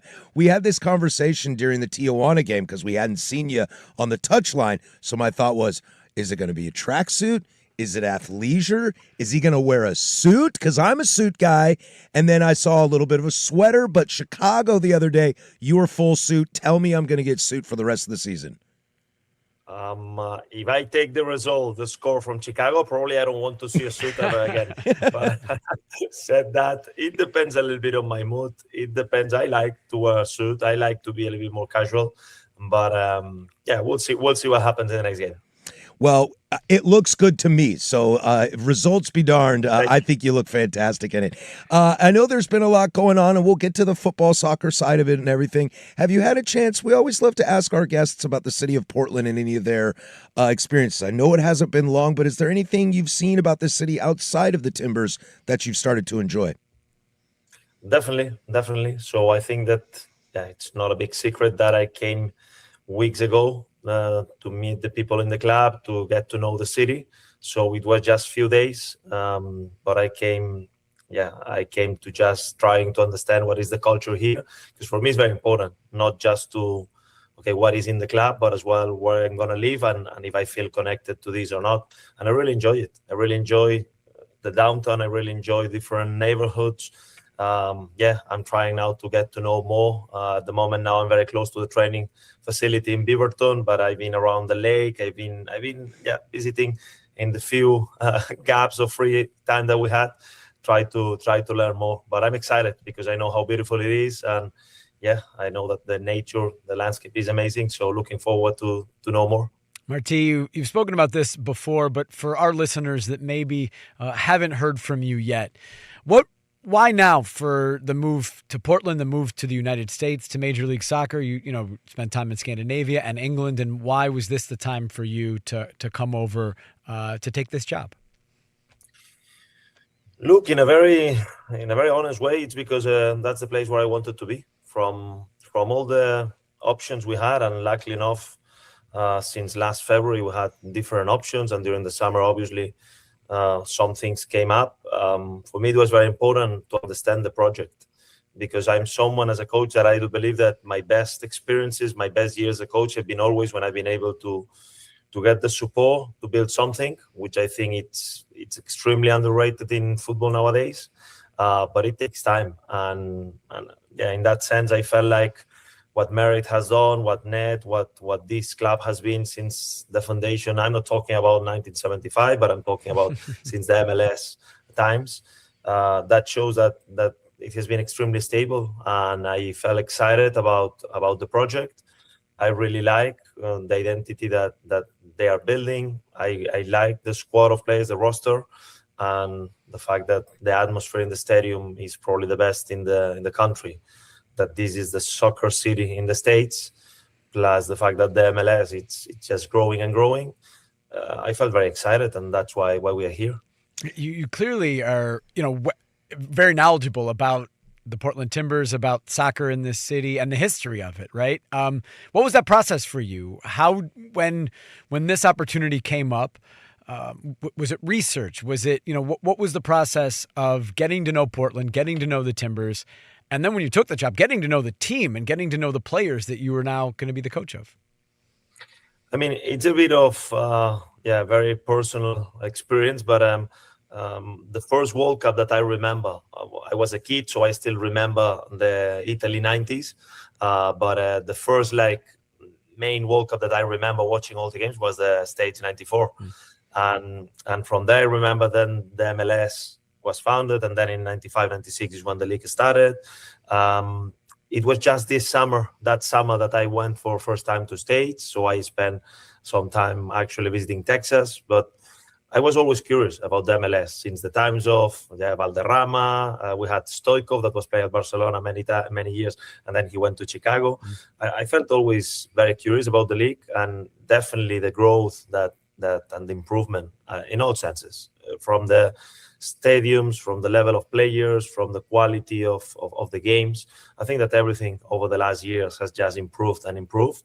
But I've been always very curious about understanding the league. Then I have some friends working in the MLS, some of them for years, and all of them spoke highly, and yeah, they gave me a lot of tips to understand the league. And at the end, all of it made me feel that it was an easy decision, and that we're very pleased and honored to be part of this. We're talking to new Timbers manager Martí Cifuentes. Positive victory against Tijuana. Not the most positive situation against Chicago. For our listeners, as we're starting to learn you and grow, one thing you'll learn, this city is very passionate. We get a lot of our feelings, and we like to get to know. We feel like Diego Chara is our older brother that's been with us our entire life. So as we get to know you, let's talk a little football. Let's talk soccer. What, in your opinion, talk to us about your philosophy, what you want to instill in this team, the style of play you like to see, and what we can expect to see on the pitch. Well, I'm born in Barcelona, grew in Barcelona. I was a kid when Johan Cruyff took over Barcelona, and it was what we call the dream team. So I'm very influenced by that philosophy. So I want my teams to attack. I want my teams to keep chasing, scoring goals, no matter the situation. So even if you're leading 3-0, I would like my team to keep trying to score the fourth. I'm not a coach I never done in my career. In 20 years, plus 20 years, I never asked my team to try to get a draw because we play away or because of the situation. For me, it's always about winning. And to do that, I like my teams to keep the possession with a purpose. The purpose is to create chances, to dominate the game. I like my teams to press, to try to regain the ball as quick, as high as we can. And I like my teams to have a sense of positional meaning in the game. So I do believe that if the players understand that by being in certain positions, it's easier to create chances, and it's easier to keep the ball, and it's easier to defend under different structures, different formations. That's probably the main idea of my philosophy. But it's very connected as well to the fact that I've been a fan of football all my life. So I want, hopefully, and especially in a passionate city as Portland is with the team, I want the fans to enjoy what we do. So for me, we have a responsibility as well to play a positive football that they can enjoy. I know it's been a short time. What have you seen in this time that is the best thing about this team so far in terms of quality, and what's something maybe you want to work on a little more specifically? I said from day one, I think the potential of the team is big. There is a lot of players. There is a great combination. Now you mentioned Diego Chara, that obviously is a legend, and it's incredible what he's doing at his age, the way he competes, the way he influences the rest of the team is extremely positive. But I think there is a good balance in between certain experienced players with other youngers like Finn, I could say many of them that are Kevin, that they have really high ceiling, in my opinion. So if we can have a good mix on that, the potential of the team is very big. Things that we need to improve, probably many. I'm one that I'm very demanding, especially with myself. But we want to try to have high standards for the team, and that's been the message that we sent to the guys from day one. So probably one of the main things that we need to improve right away, you could see yesterday in Chicago, we need to make sure that we start the games stronger, that we cannot concede. Even against Tijuana, the first 10 minutes, in my opinion, were quite good. We concede first, and we cannot put ourselves in a situation that we need to score every game 3-4 goals to win a football game.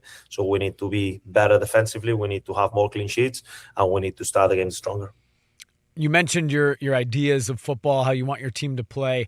How do you communicate those ideas to a team that you take over in the middle of a season? And you know, you've done it several times in your career, and you have games every 3 days. You don't have 4 days. You don't have a lot of time on the training field. So how do you get your ideas across and implement it as soon as possible?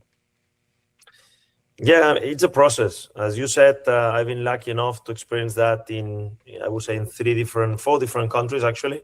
That's the 5th time now. So hopefully that gives me some experience and some confidence that we're going to make it again. It's true that this time has been the most extreme one in terms of we had almost no time. to work with the team on the pitch because we arrived 2 days before the Tijuana game. It was a recovery practice. Most of the guys stay in the gym to do recovery, treatment, and then we had just a one light session because that's what you can do before a game. Football, for the people that is not experts in terms of training and so on, is very different than other sports. Even if you want, you cannot spend a lot of time on the pitch because then it will be no energy. The players will get injured. So you need to work a lot on recovery, getting the energy back, and then compete in such a short space of time. So that was the same to go to Chicago. We finished the game against Tijuana quite late in the night. Then we met the guys in the morning. We had a brief analysis of the game, what were the main targets, things that we had to improve, to get some fresh legs, to do some treatment, and then travel to Chicago the day after and have a very light session in Chicago. Extreme humidity, -1, coming from a 4 hours flight trip. So these are the kind of challenges that you need to sort as a manager. And then again, no excuse at all. We need to be better at everything that we do, and I'm sure that we're going to be much better in the next game. I want to give you the opportunity. Wednesday will be your first home game in an MLS. I know we had Tijuana, a little bit of a different crowd. You'll truly get to see a home crowd in person on Wednesday. Timbers Army, the Timber Faithful, as you said it, the best soccer fans in America, Soccer City, USA. I'll give you the floor. Anything you want to say to the Army and the listeners out there who we have high expectations of you, amigo, and I mean that in the best way possible. What would you say to this fan base? No, first of all, that it's an honor to hopefully represent you in the best way. I'm so excited to play with your support and the support of the Timbers Army because I've seen a lot of videos. I heard a lot of things already. And I'm looking forward to hear them from minute one, as I'm sure they will, supporting the team. I like the high expectations, so I like the positive pressure. Believe me that we're going to be there for them, and hopefully we're going to get the results. What I can assure is that we're going to put all our effort to make sure that this club is successful and that they feel proud of the way we play, of those players, the way we represent the city, I would say as well, around the country. That's for sure. Do you like beer and or coffee? I'm not a great beer drinker, to be honest. I do drink coffee. I do drink some cortado, Spanish cortado. Yes, you will. But I'm trying to learn about the Americano as well. You will fit in just well. This is a great coffee city as well. Martí Cifuentes, the new manager of the Portland Timbers. Thank you for joining us, my friend. I'm sure we'll catch up down the road, and we'll see you Wednesday at the park. Thank you very much. See you on Wednesday. That was Martí Cifuentes. Sat down with me and Jake Zivin yesterday on Timbers Fan. We do that show every single Tuesday from 7 p.m. to 8 p.m. Go check that out if you want to catch the whole thing wherever you get your podcasts, including 1051thefan.com. We come back. We'll get back on the clock. 1051 The Fan.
Time to get into Web Gems. We got to jump back on the clock. Went a little long there with Martí Cifuentes. If you want to catch more of that episode, you can always find that Timbers.com, 1051thefan.com. Timbers Fan every Tuesday from 7 to 8 p.m. A little nice jump back into the MLS conversation with Jake, Zivin, and I. Coming up in the Big Nooner, we'll get back into a little bit more baseball and an update on Mark Walters and the situation going on in L.A., how that affects the Lakers and the Dodgers, the newest on that as well. Big Nooner is next. 1051 The Fan Sports Network.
Now, from the George McCoy at Warren Allen Sports Desk, a Sports Center update on the Fan Sports Network, 105.1 FM and 1080 AM.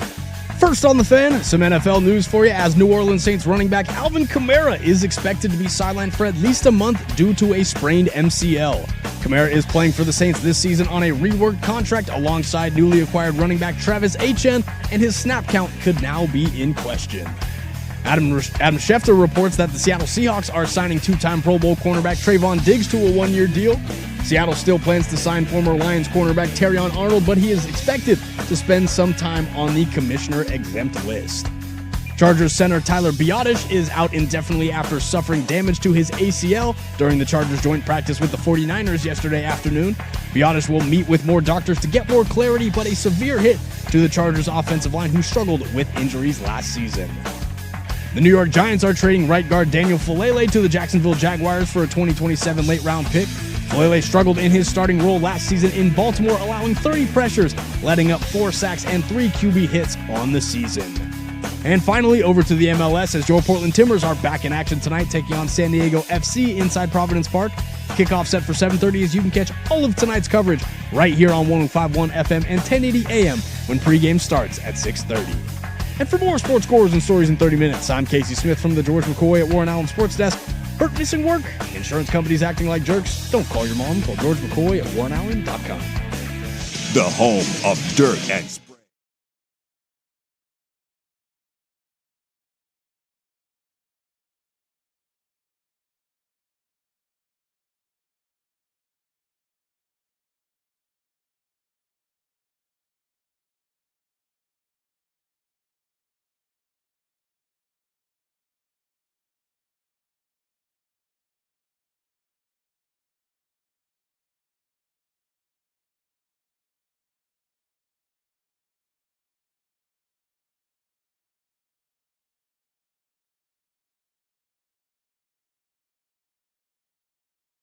We do this bad boy every single Monday through Friday, 10 a.m. to 1 p.m. Thank you for being a part of our day. We are stoked to be a part of your day. Danny Marang out for the next week. I believe he'll be back next Thursday, as he is getting married this week, so he'll be out. Stephen Vaughn will sit in the chair with me tomorrow for a nice little Thursday show. They're producer of Primetime. I'm going to sneak him away from them again. What is it tomorrow? Is it Stevie Fire, Stevie Brackets, Stevie Freedom? Stevie Midday. Stevie Midday tomorrow. And then Casey and I, at this time on Friday, will don our attire for Danny Marang's wedding. So you make sure to tune in for that one over on the YouTubes if you want to see it. But we will explain it to you for those out in Radio Land. After us, we'll toss it over to Duck Insider from 1 to 2. Then it's the Fan Happy Hour with Luke Anderson from 2 to 3. And then it's Primetime, 3 to 6:30. And then pregame for Timbers hosting San Diego FC at 6:30. That's going to give you, oh, buddy, I can't do the math, but it's something like 18, 19 hours of continuous local regional sports talk radio. Put it on the board. Something like that. We're your number one-stop shop for everything you need, so hang out with us, and that will be great. Coming up this hour, we will get into Mark Walter's update when it comes to TV contracts. A weird thing that came across my timeline last night as that situation continues to get weirder and weirder. But since I'm running the ship today, let's chat a little baseball. There's a lot going on. We're in the final stretch. A little more than a month and a half to go in the season. Look, we've talked at length about the American League being kind of doo-doo. I actually think the American League is really fascinating. I really only believe that probably only one team can win the World Series out of the American League. Maybe I'll give it to 2. The Tampa Bay Rays have been the story of the American League, and I find them just must-watch television. They pitch really well. They hit really well. They're managed really well. Just really timely, back-to-basics fundamentals. Their staff has been absolutely incredible. And if you haven't watched them, I highly suggest you do. But some news on the horizon that should help the New York Yankees as they're trying to keep themselves on pace, potentially for the division, but definitely the stranglehold on the wild card. It looks like Cody Bellinger is about to start a rehab assignment, which is huge news for the Yankees. Go. Huge news for the Yankees. Thank you. Because with no Aaron Judge and no Cody Bellinger, that offense has been struggling mightily. And to get Cody in to try to pump that up, and we expect Judge to be back hopefully early mid-September, the Yankees could be peaking and getting healthy at the right time. Because for my money right now, that rotation is something real stupid to get into the playoffs. I know Max Fried just went on the IL, but if you can go Garrett Cole, Cam Schlittler, Max Fried, Carlos Rodon, and Will Warren. Am I missing anybody in that rotation? Max Fried, Cam Schlittler, Garrett Cole, Carlos Rodon. I think that's it, right? That's it. I think that's it. That is a pretty formidable starting rotation. Is Ryan Weatherly? It could be Ryan Weatherly who you're missing. Ryan Weathers, yeah. I think it'll come down to Weathers or Will Warren. One of those is going to get the job. But look, man, George Lombard's been kind of cool story since he's come up. God, I love when shortstops play good baseball. But Austin Wells has been atrocious. Jazz has not been very good. Trent Grisham's taken the step back. Ben Rice has been fantastic, but he seems to be the only one holding down the lineup right now in terms of hitting. Grisham, I'd say he's been a very bright light in where things have not been good. And Jose Caballero has become a villain to everybody in Major League Baseball these days. Talk to me nicely. That a babe, Cabby. Also, some other fun things when you switch over to the National League that if you're not paying attention, I think you need to start watching Cubs games right now. Pete Crow Armstrong has become must-watch baseball. 100%. The evolution, he took the step, as they say this year. His plate discipline has been incredible. It just makes me so much happier to know, where did he come from again? The New York Mets. And put that one on the board. The NL MVP this year and the front runner for it. I hope so. I really hope so. I think he will. The problem is if Shohei comes back and starts pitching lights out and starts hitting again, it's a cheat code. But for my money, it's PCA. PCA has to slow down for me to think Shohei. Last night I watched PCA. I watched an at-bat from PCA. He was down 0-2 in the count, and he got a walk. Or no, I believe he got a single. Mm-hmm. And he took that count to full count. My favorite was watching White Sox fans watching his walk-off over where one runner on, no outs, and he started 2-0 in the count. And now you're going, don't throw to him. Don't throw to him. Put him on. They didn't, and he made you pay. Yeah. I was talking with Jackson, our new digital media bro, and he's a Mariner fan, and we were kind of laughing this morning about the poor fate of the Mariners. But he said, hey, I'm going to the game next week. At least I get to go watch PCA. He's been absolutely incredible. Again, the plate discipline. He plays Gold Glove center field in Chicago. Look, the problem last year was he would swing at stuff kind of like Julio does, where it's like you throw him down and away, and he'll just swing wildly at that ball trying to make something happen. He's laid off that. He's moved up in the order. He is 100% the MVP. I don't know if the Cubs have the pitching to go on a giant run. Kevin Gausman is a huge pickup for them, although he had to leave yesterday in the game due to potential injury. Hopefully he's okay on that. But PCA is much must-watch baseball right now, and if you haven't seen him, then for shame on you. For shame on you. He's just solid. It's really enjoyable to watch. Not only just PCA, the Cubs are a fun team to watch. They really are. Unless you're a White Sox fan getting in fights in right field bleachers. But the other night, Shohei had 2 home runs. Shohei was like 4 for 5 with 2 home runs and 4 RBIs. And it's like, oh, what's PCA going to do? Pete Crow Armstrong that night had 2 home runs, 2 doubles, a single, and the walk-off. And it's like, hold my beer. And if PCA is going to hold my beer for Shohei Ohtani, I like that. I like the cojones. Make it happen, bro. It's my mom's favorite player. Your mom's favorite player is PCA? Yep. She a Cubs fan? She decided that because my dad's the Pirates fan, my brother's a Pirates fan, my other brother's a Phillies fan, and I'm a Yankees fan, she has to pick a franchise that doesn't piss people off. She just chose to stir the pot in the Pirates family. Pretty much. Alex Bregman's been hot of late too, which is about time because he's been had a rough start to the season, but he's been really hot as well. So the Cubbies are definitely a team to watch. As far as the rest of Major League Baseball goes, I mean, look, it kind of is what it is. This has been a really strange year. The teams that we know are good are good. Well, I shouldn't say that. The teams that are good, and the teams that are bad. There's not a whole lot in the middle unless you're looking at the American League Central, which is where my crappy team lives. In the National League, the Braves are good. The Phillies are good. The rest of that division, Brewers are good. Cubs are good. Rest of that division, Dodgers are good. Padres are okay. Rest of that division, It's very top heavy, which I think is fine, but I do believe that there are probably 3 or 4 teams that can win the World Series this year. I think the Brewers can. Dodgers, obviously. I think the Braves can, or we'll see how that starting rotation looks. I think a healthy Yankees team could really go far. I think a healthy Yankee team could. If Cody Bellinger is healthy, if Lombard continues to hit, Judge gets back, obviously, that rotation is nasty. I hate the Yankee bullpen.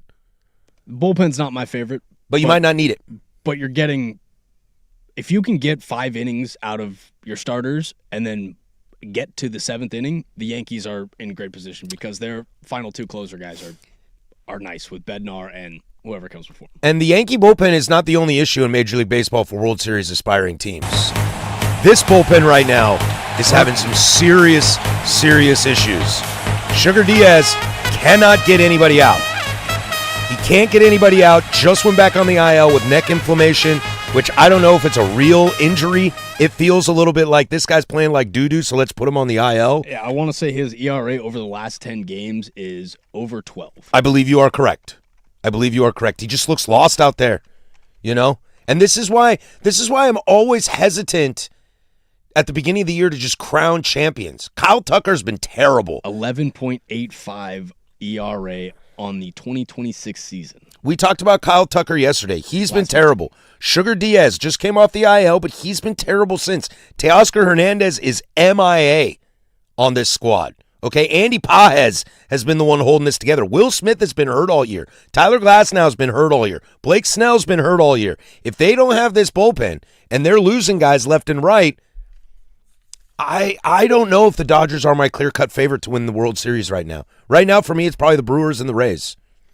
And if the Brewers-Rays are the World Series, boy, baseball should celebrate because everybody that is all of a sudden a baseball expert is going to start telling you, oh, what a terrible World Series. It's like, I don't know, man. If you watch baseball, that could be a really fun series. And let's not forget that Chicago is very good. They're leading that wild card race in the NL by 6 games. Yep.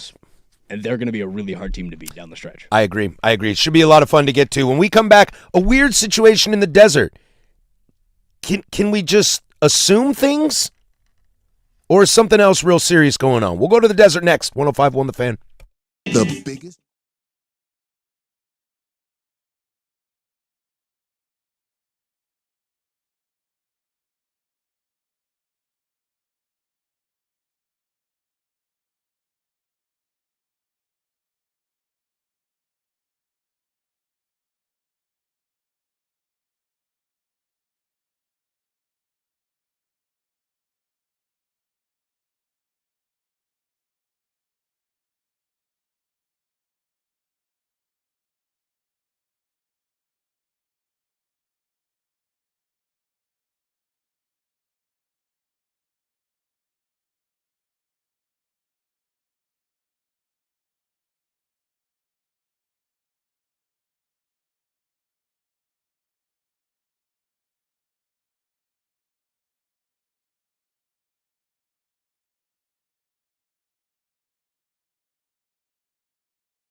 Ahoy, mateys, as we get to Mark Walters and what's going on down there, how that affects the Lakers and the Dodgers. That story keeps getting weirder and weirder. Plus closing arguments to send you on the way for the rest of your afternoon. Binary Brewing and The Fan have teamed up for the only Fan IPA available for a limited time. Taste The Fan with Binary Brewing's signature West Coast IPA. Go to Binary Brewing's Beaverton location. Ask them about their only Fan. So good. Only The Fan and Binary Brewing can pull it off. Weird story coming out of Arizona and the Diamondbacks with second baseman Ketel Marte. Really good player, Ketel Marte. Seems to be at the crux of a lot of trade discussions over the years. You know, he's an interesting guy. He's 32 years old. He's an interesting cat because he never seems happy. Like, do you catch that drift from him? Mm-hmm. It's whether it's money or where I am in the lineup or if I'm being traded or not being traded. Like, I'm mad that you're going to trade me. I'm mad that you're not going to trade me.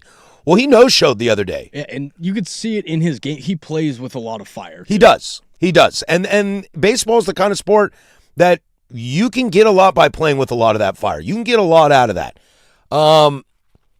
He no-showed the other day in Boston to the point where the Diamondbacks waited till almost 10 minutes before the game started to turn in their lineup card because nobody knew where he was. Torey Lovullo, the manager of the Arizona Diamondbacks, kind of spoke about it. He got a little choked up because he didn't quite understand, but he said, you know, Ketel's been dealing with something personal, and so you worry, you feel for the guy. You hope everything's okay at home, but it's such a strange situation. You know, we don't want to jump to conclusions and just assume the worst or assume he's being a diva or anything like that. But that's what's tough when you kind of have that reputation, right? All our thoughts instantly go to, what's Ketel Marte mad about this time? Mm-hmm. Yeah, his agent actually released a statement earlier this morning saying he is currently managing a personal matter and will be undergoing an MRI on his knee tomorrow. Charisse Espinoza-Dash told MLB Network's John Morosi. Ketel appreciates the unwavering support from fans, teammates, the Diamondbacks organization, and Terry Lovullo during this time. He remains optimistic about his recovery and looks forward to returning to the field to contribute to the team as soon as possible. And that's the weird part about it, you know, because he has a personal issue and the knee is being checked out. Are those related? Are those unrelated? You know, I'm not the kind of person, I talk with Luke Anderson about this, is we kind of have a lot of the same philosophy when it comes to baseball stuff, and we try not to get into a lot of off-the-field stuff. I try not to do that really with any sport. I remember back when Mike Lynch and I were doing, I think it was Mike Lynch and I, we were doing the Hot Corner, and all that Trevor Bauer stuff was going down. Mm-hmm. I really try not to get into that stuff, but the Diamondbacks are fighting for a wild card spot. You know, according to Torey Lovullo, quote, he's one of the best players in the National League as far as I'm concerned. Ketel Marte can be when he's on. That's what's so strange about the situation. To MIA, to just no call, no show in a Major League Baseball game is something you don't see very often. Yeah, it's only happened a handful of other times in MLB history. Last one was in 1988 when Pedro Guerrero went briefly missing from the Dodgers early in the season amid a contract dispute and personal frustration. Happened back in 1970 when Denny McLain, the former Cy Young, was suspended multiple times and famously vanished or was unreachable during turbulent stretches of his career. And there was also not a single game holdout, but Ken Harrelson in 1969 threatened retirement and refused to report after trades. Now, he was placed on the restricted list. There's no minimum or maximum limit on how long a player can be on the restricted list, but you don't get paid. It's not service time. Not that Ketel Marte needs to worry about service time. It does free up a roster spot. It can be used for unexcused absences, personal issues, legal problems, or long-term non-baseball absences like recovery or retirement consideration while still under contract. So I don't know what's going on. You know, if you're a Diamondback fan, I'm kind of like freaking out over here like, what the hell's going on with this dude? Because is he their best player? If not for the fact that they have the greatest third baseman in the history of the game, yeah. Next to him. Yeah, yes. Arenado's about to go on the DL too. I believe. Did they put him on? I just read, he says he's coming back from. Hold on, let me read it. This is from AZ Central. Nolan Arenado is planning to return to the lineup on Wednesday, today, serving as the DH in the final game against Boston. Look, I know they have Corbin Carroll, but Corbin Carroll doesn't like to stay healthy. Former Hillsborough Hop Corbin Carroll, he doesn't love to stay healthy. Otherwise, for my money, he is the best player on that team. But Ketel Marte is the engine that makes that squad go. 100%. And if they're not going to have him, you might as well, what was it that we did for the Mariners? Pack it in. Yeah, pack it in.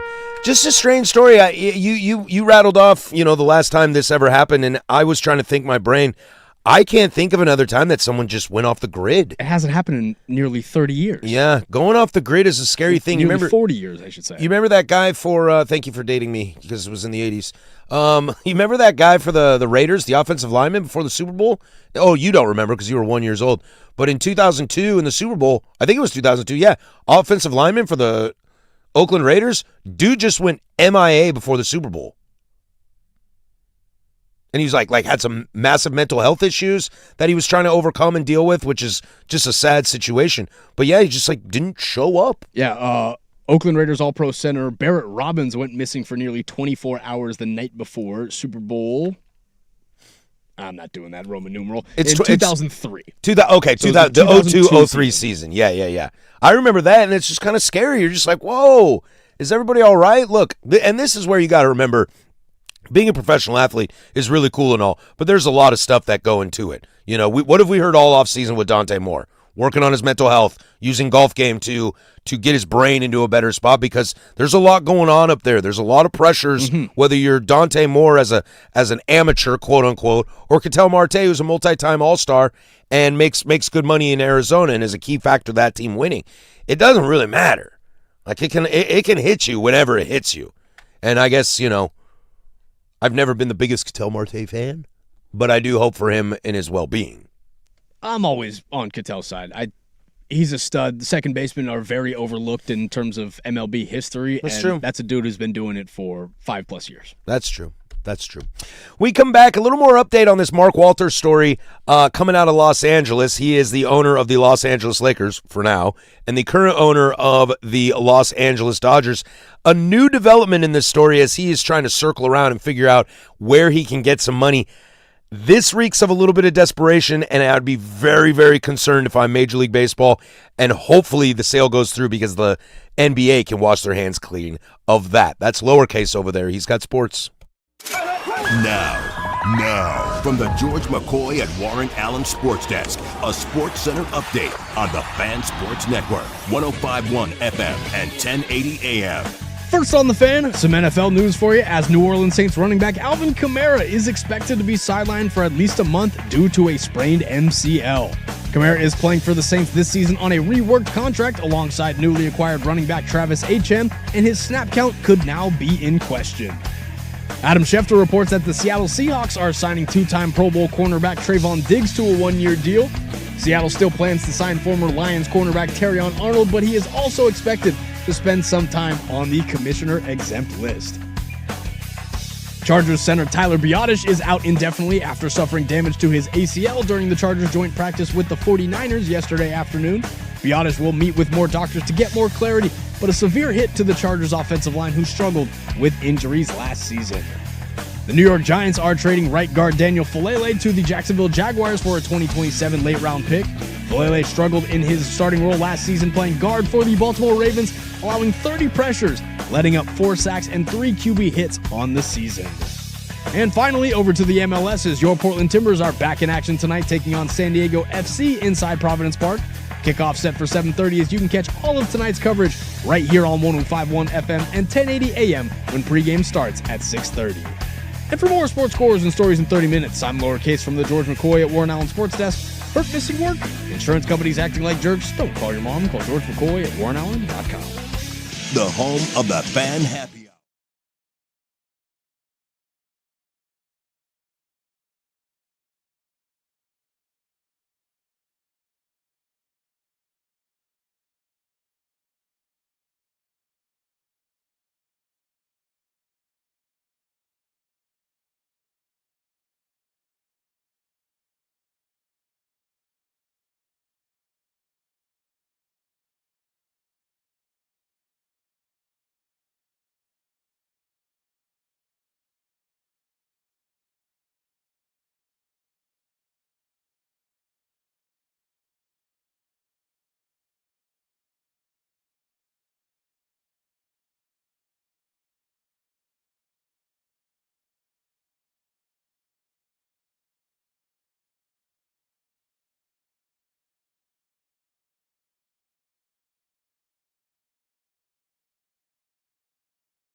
Brandon Lau and the Pirates just walked off Detroit. Paul Skeens threw today, threw 4 1/3, about 80-plus pitches. Looked okay. They actually got a win? They got a win. They just walked off, yeah. Look at that. A solo shot in the 9th to tie the game, and then a walk-off shortly after. Well, that'll postpone the Paul Skeens pinstripes for another few weeks.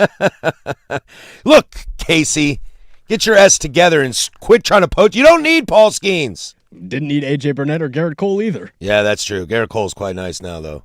You could use a closer. That would be very beneficial to you. I like Bednar. Let him rock. I mean, he's the guy before him. He's got a cool personality, that's for sure. Like, he's feisty, he's fiery, he likes to yell a lot. I just think his fastball kind of stinks, personally. That's just me. I got Cubs White Sox on right now. Day game from the north side. That's a 0-0 bottom 5. Urquidy on the mound. I haven't seen him in a while. That's fun. But something that's a little baseball adjacent, but something Danny and I have been talking about for the last few days now. This Mark Walters story, the owner of the Los Angeles Lakers. He owns the Los Angeles Dodgers. He owns a big share in Chelsea. I believe he owns the Las Vegas Aces as well. Is in a lot of hot water with the DOJ. And some debt that he is in has moved a lot of it around. This story just keeps getting weirder and weirder. And if you're the NBA, you are stoked that he is selling the Lakers. And if you are the Dodgers, you may need to force him to sell the Dodgers. So to back things up, let's talk about television deals real quick, okay? They have some of the nicer deals of any sports franchises in North America. The Dodgers, they have a 25-year deal with Time Warner Cable. They signed in 2013. It's worth $8.35 billion. If you remember, I've spoken at length. There was a bankruptcy provision back when they re-signed this that allowed the Dodgers to keep tens of millions of dollars in extra revenue every single year, which is why they have so much money to spend on top of the fact that they kind of print money down there in Chavez Ravine. And then for the Los Angeles Lakers, their deal began in 2012, 2013. That's $3 billion over 20 years. Okay, you follow me on this? Now, when you sign a TV deal and you're getting paid by these companies, it being Time Warner in both situations, you don't get everything up front. You know, if ESPN has the SEC, they're not getting all the money up front. You know, the NFL's not getting all their money from Fox up front. It's paid out throughout years, kind of similar to a normal player salary contract. Well, Mark Walters went to Time Warner about both of these deals and asked to be paid out in full and said, I would like my money now. Interesting. And, well, Time Warner said, no. We're not J.G. Wentworth. That's not how this works. That's not how this works. The answer is no. Now, for a guy who should be, quote-unquote, business savvy, like Mark Walters is, should know they were going to tell him to kick rocks. If I'm Major League Baseball and the NBA, now the NBA is a little different because he's agreed to sell the team. They got their own bus drama that they got to deal with. If you're the NBA, you're going, whoa, thank God this guy's getting out. If you're the MLB, do you push to make him sell the Dodgers too? I think you have to. You don't want bad smoke, especially when you're about to renegotiate a CBA come December 1st. Without a doubt, man. Like the owners right now, like the owners who are fighting the CBA right now, for the most part, they look squeaky clean outside of the cheap owners that do cheap things. Outside of that, they're doing okay. You start adding these little things, and that's the conversation over the last few days that I keep hammering about. It's real money versus fake money, okay? And it sounds like this guy, Mark Walter, who I read could be in debt of up to $136 billion in insurance investments that have gone wrong. That's not real money, dude. That's playing Monopoly. That's playing the stock market, your hedge fund. That's not real assets. It's not liquid. No, it's not. And I think this is going to be the big litmus test for pro sports in America is who are you going to get involved in and what kind of money do they have? I'm concerned about Jared Kushner and Josh Kushner, and Bob Iger buying the Lakers because what I can see is that Kushner's worth 5.7, Bob Iger's worth $600 million. That math doesn't add up. Yeah, where's the $7.5 billion you're short on? 12.5. No, it doesn't. And Danny's talked about Josh Kushner being able to liquidate because he's open AI. But again, does he have real money?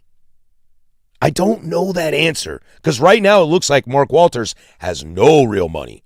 And I don't know if I want those guys running my team. Look, is Tom Dundon one of the more cash poor owners in the NBA? Probably. But I think his money is real.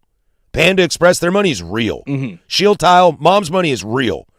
That I'm not worried so much about. It's the private equity, it's the hedge fund, the stock market, the insurance stuff. Look, you can complain and moan all day you want about Tom Dundon and how he made his money, but it's real money. It's not like tied up in stuff anymore. Again, it's not something that you have to worry about necessarily, like the Matt Ishbia situation. Exactly. Where you're going, oh, our owner isn't as rich as he says he is because something happened. Yeah, we talked about this yesterday. That's what I'm okay with the Steinbrenners. You know, I mean, I don't know how much I love the private equity going in. It's probably because they just need a little help in their debt. But I'd rather be the OG money than Johnny come lately. Look, I know a bunch of people that are what we call nouveau riche. So it's like new money. And a lot of these people who are nouveau riche, they own property in a different state. They go on lavish vacations. They have nice cars. They live in great parts of town in houses, and they're probably living way over their means because they're not used to operating with that kind of money and that kind of lifestyle. And I think Mark Walters might be one of those dudes. Now, I don't know how long he's been working at this. I don't know how long he's been saving his money, quote unquote, putting nickels in the penny in the piggy bank. But it kind of seems like maybe you got a little overhead of your skis. You bought the Lakers. You own the Dodgers. You're like, look at me, Mom. I'm the king of the world. I got all this money. No one can stop me. I'm going to be the conglomerate. I'm the next Stan Kroenke. You know, it's like, I don't know, man. Stan Kroenke made his money off real estate, if I'm not mistaken. That's real money. Buying land, that's real money.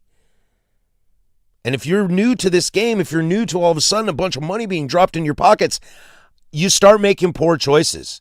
And then that leads you to make even dumb choices. Like, what do you think the board is at Time Warner saying about Mark Walters right now?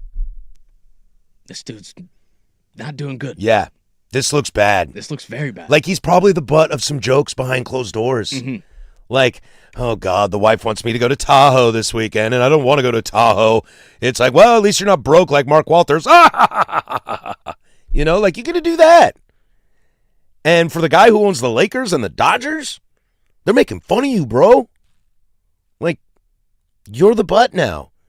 And I just hope it's a lesson that the professional sports leagues, Roger Goodell, Gary Bettman, Rob Manfred, and who am I thinking of? The alien dude that walks among us, and Adam Silver. Like, start thinking about this. Like, start truly vetting what your new owners are going to look like. You don't have to worry about how much money they have. You just need to worry about how they have money. Otherwise, you wash yourself into these situations, and it's not good, Bob. I think that's a situation like this is only going to give the MLBPA more leverage. I agree. I'm all for it. I agree. They're like, look, you can't even corral your own owners. You know, you got a guy who is lying on his resume. Again, and how does the NBA look come their next CBA proposal with all the Ballmer stuff going on, with the Gary Trent situation going on, with the Jeannie Buss family stuff going on? This is all going to be very, very fiery, and this is one of the first dominoes. At least they dodged the bullet in the Lakers part. I mean, they got to deal with the Jeannie Buss and the Buss family situation, but at least they're, as far as we can tell, but at least they're out on the Walters game. We all knew that was going to be a little bit fiery, and they kind of are just trying to wipe their hands as clean as they can. Yeah. Boy, what a weird situation. All right, when we come back, closing arguments to send you on your way. 105.1 FM, 1080 AM, The Fan Sports Network.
All right, that's going to do it for us. Closing arguments are brought to you by Oregon Divorce Mediation Services, presented by our friends at Leskin Law.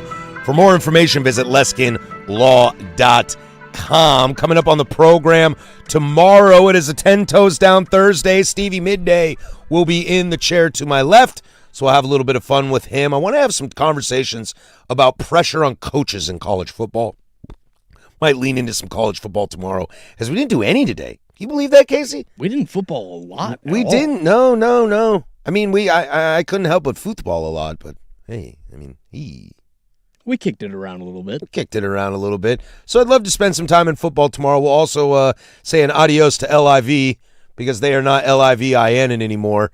We'll make fun of them. We'll have a good laugh about that. And I also want to ask the question, screw it, I'll just tell you. Who would you rather have? Who is the better coach? Dan Lanning or Marcus Freeman? Oh, I'll take Dan Lanning any day of the week. We'll get into that tomorrow because I got it's a very interesting conversation between the two of them of which you would rather have. Very different guys. Time to nut up or shut up. But also on very similar paths. We'll have that conversation with Stevie Fire on tomorrow's program. As far as baseball goes tonight, let's see here. About to first pitch here at 1:10. Arizona is in Boston. Brandon Pfaadt versus Peyton Tolle. Like, Tolle, right? That's what we said, Peyton Tolle. If you haven't watched Brandon Pfaadt, former Hillsboro Hop, he's been on fire of late, and Peyton Tolle is one of the reasons why Boston is still in this thing. That's a good matchup to watch. Parker Messick on the bump for the Cleveland Guardians. He's been phenomenal this year as San Francisco's in town. Chase Burns on the bump for Cincinnati. They're hosting St. Louis. Drew Rasmussen, I was talking about Tampa Bay Rays earlier today. Drew Rasmussen has been fantastic for Tampa. They have Toronto in town. Max Scherzer, the two-eyed wonder, is on the bump for Toronto. Logan Gilbert tries to get the Mariners on track. We'll see about that. He'll take on Dustin May for the Milwaukee Brew Crew tonight. Roki Sasaki as the Dodgers are in Colorado tonight. I think I'm going to watch some baseball. Oh, I'm not watching baseball. I was like looking at these. I was like, dude, I'm going to watch these games. Or you could go to the park and watch the Timbers take on San Diego FC. That's where I'll be. I've got some football nuggets for you. Do you? Hit me. Well, Keenan Allen, he is officially signed with the Indianapolis Colts. Obviously, the Trayvon Diggs situation, he's headed to Seattle on a one-year deal. But Jaden Higgins, the Texans wide receiver, he tore his ACL and will miss a significant amount of time. Ooh, that's a tough one because that receiving core is already kind of lacking some pizzazz. Yeah, Tank Dell coming back off of injury. Obviously, Nico Collins was hurt at the end of last year with a concussion. And Christian Kirk is San Francisco now? Yep. Is he in San Francisco now? So you lose Christian Kirk. Nico Collins can't stay healthy. And now Higgins is down. That's pretty tough. We talked a little bit earlier. Cowboys or Seahawks signed Trayvon Diggs, former corner for the Cowboys. Could be a nice little signing. For them if he's still got something. My boy's going to start on Friday. That's the other thing. Will Howard and Drew Aller getting the keys to the Corvette as the Steelers will take on the Jets in preseason. Look, I'm very interested in this because Will Howard didn't get a ton of snaps last year for obvious reasons. Aaron's on the squad and Aaron was healthy. I know you're really high on Will Howard. I'd really like to see a quarterback battle between those two because there's a chance it's not just for the backup, it's for who's the starter next year. Yeah, I think that's the situation right now is Mason Rudolph, all right, he's 17-1 in his professional career. I don't think he's your guy. Again, if Mason Rudolph knowing that he's not your guy, well, you have two young quarterbacks that you want to develop, get them as much reps as they possibly can with the ones and the twos. And I wonder if you're Mike McCarthy, are you making that decision now in the sense that, let's say it's Will Howard, okay? Let's say Will Howard's the guy, it's not Drew Aller. Do you move Drew Aller and keep Mason? Or do you move Mason, cut Mason, you probably and keep the two kids? Yeah, Mason's probably making more. I think he's making $5 million this year. So he's making good veteran quarterback money. That'll probably end up being the cap space that you'll need to help extend Joey Porter Jr. this offseason. And if you do cut him, someone's going to pick him up.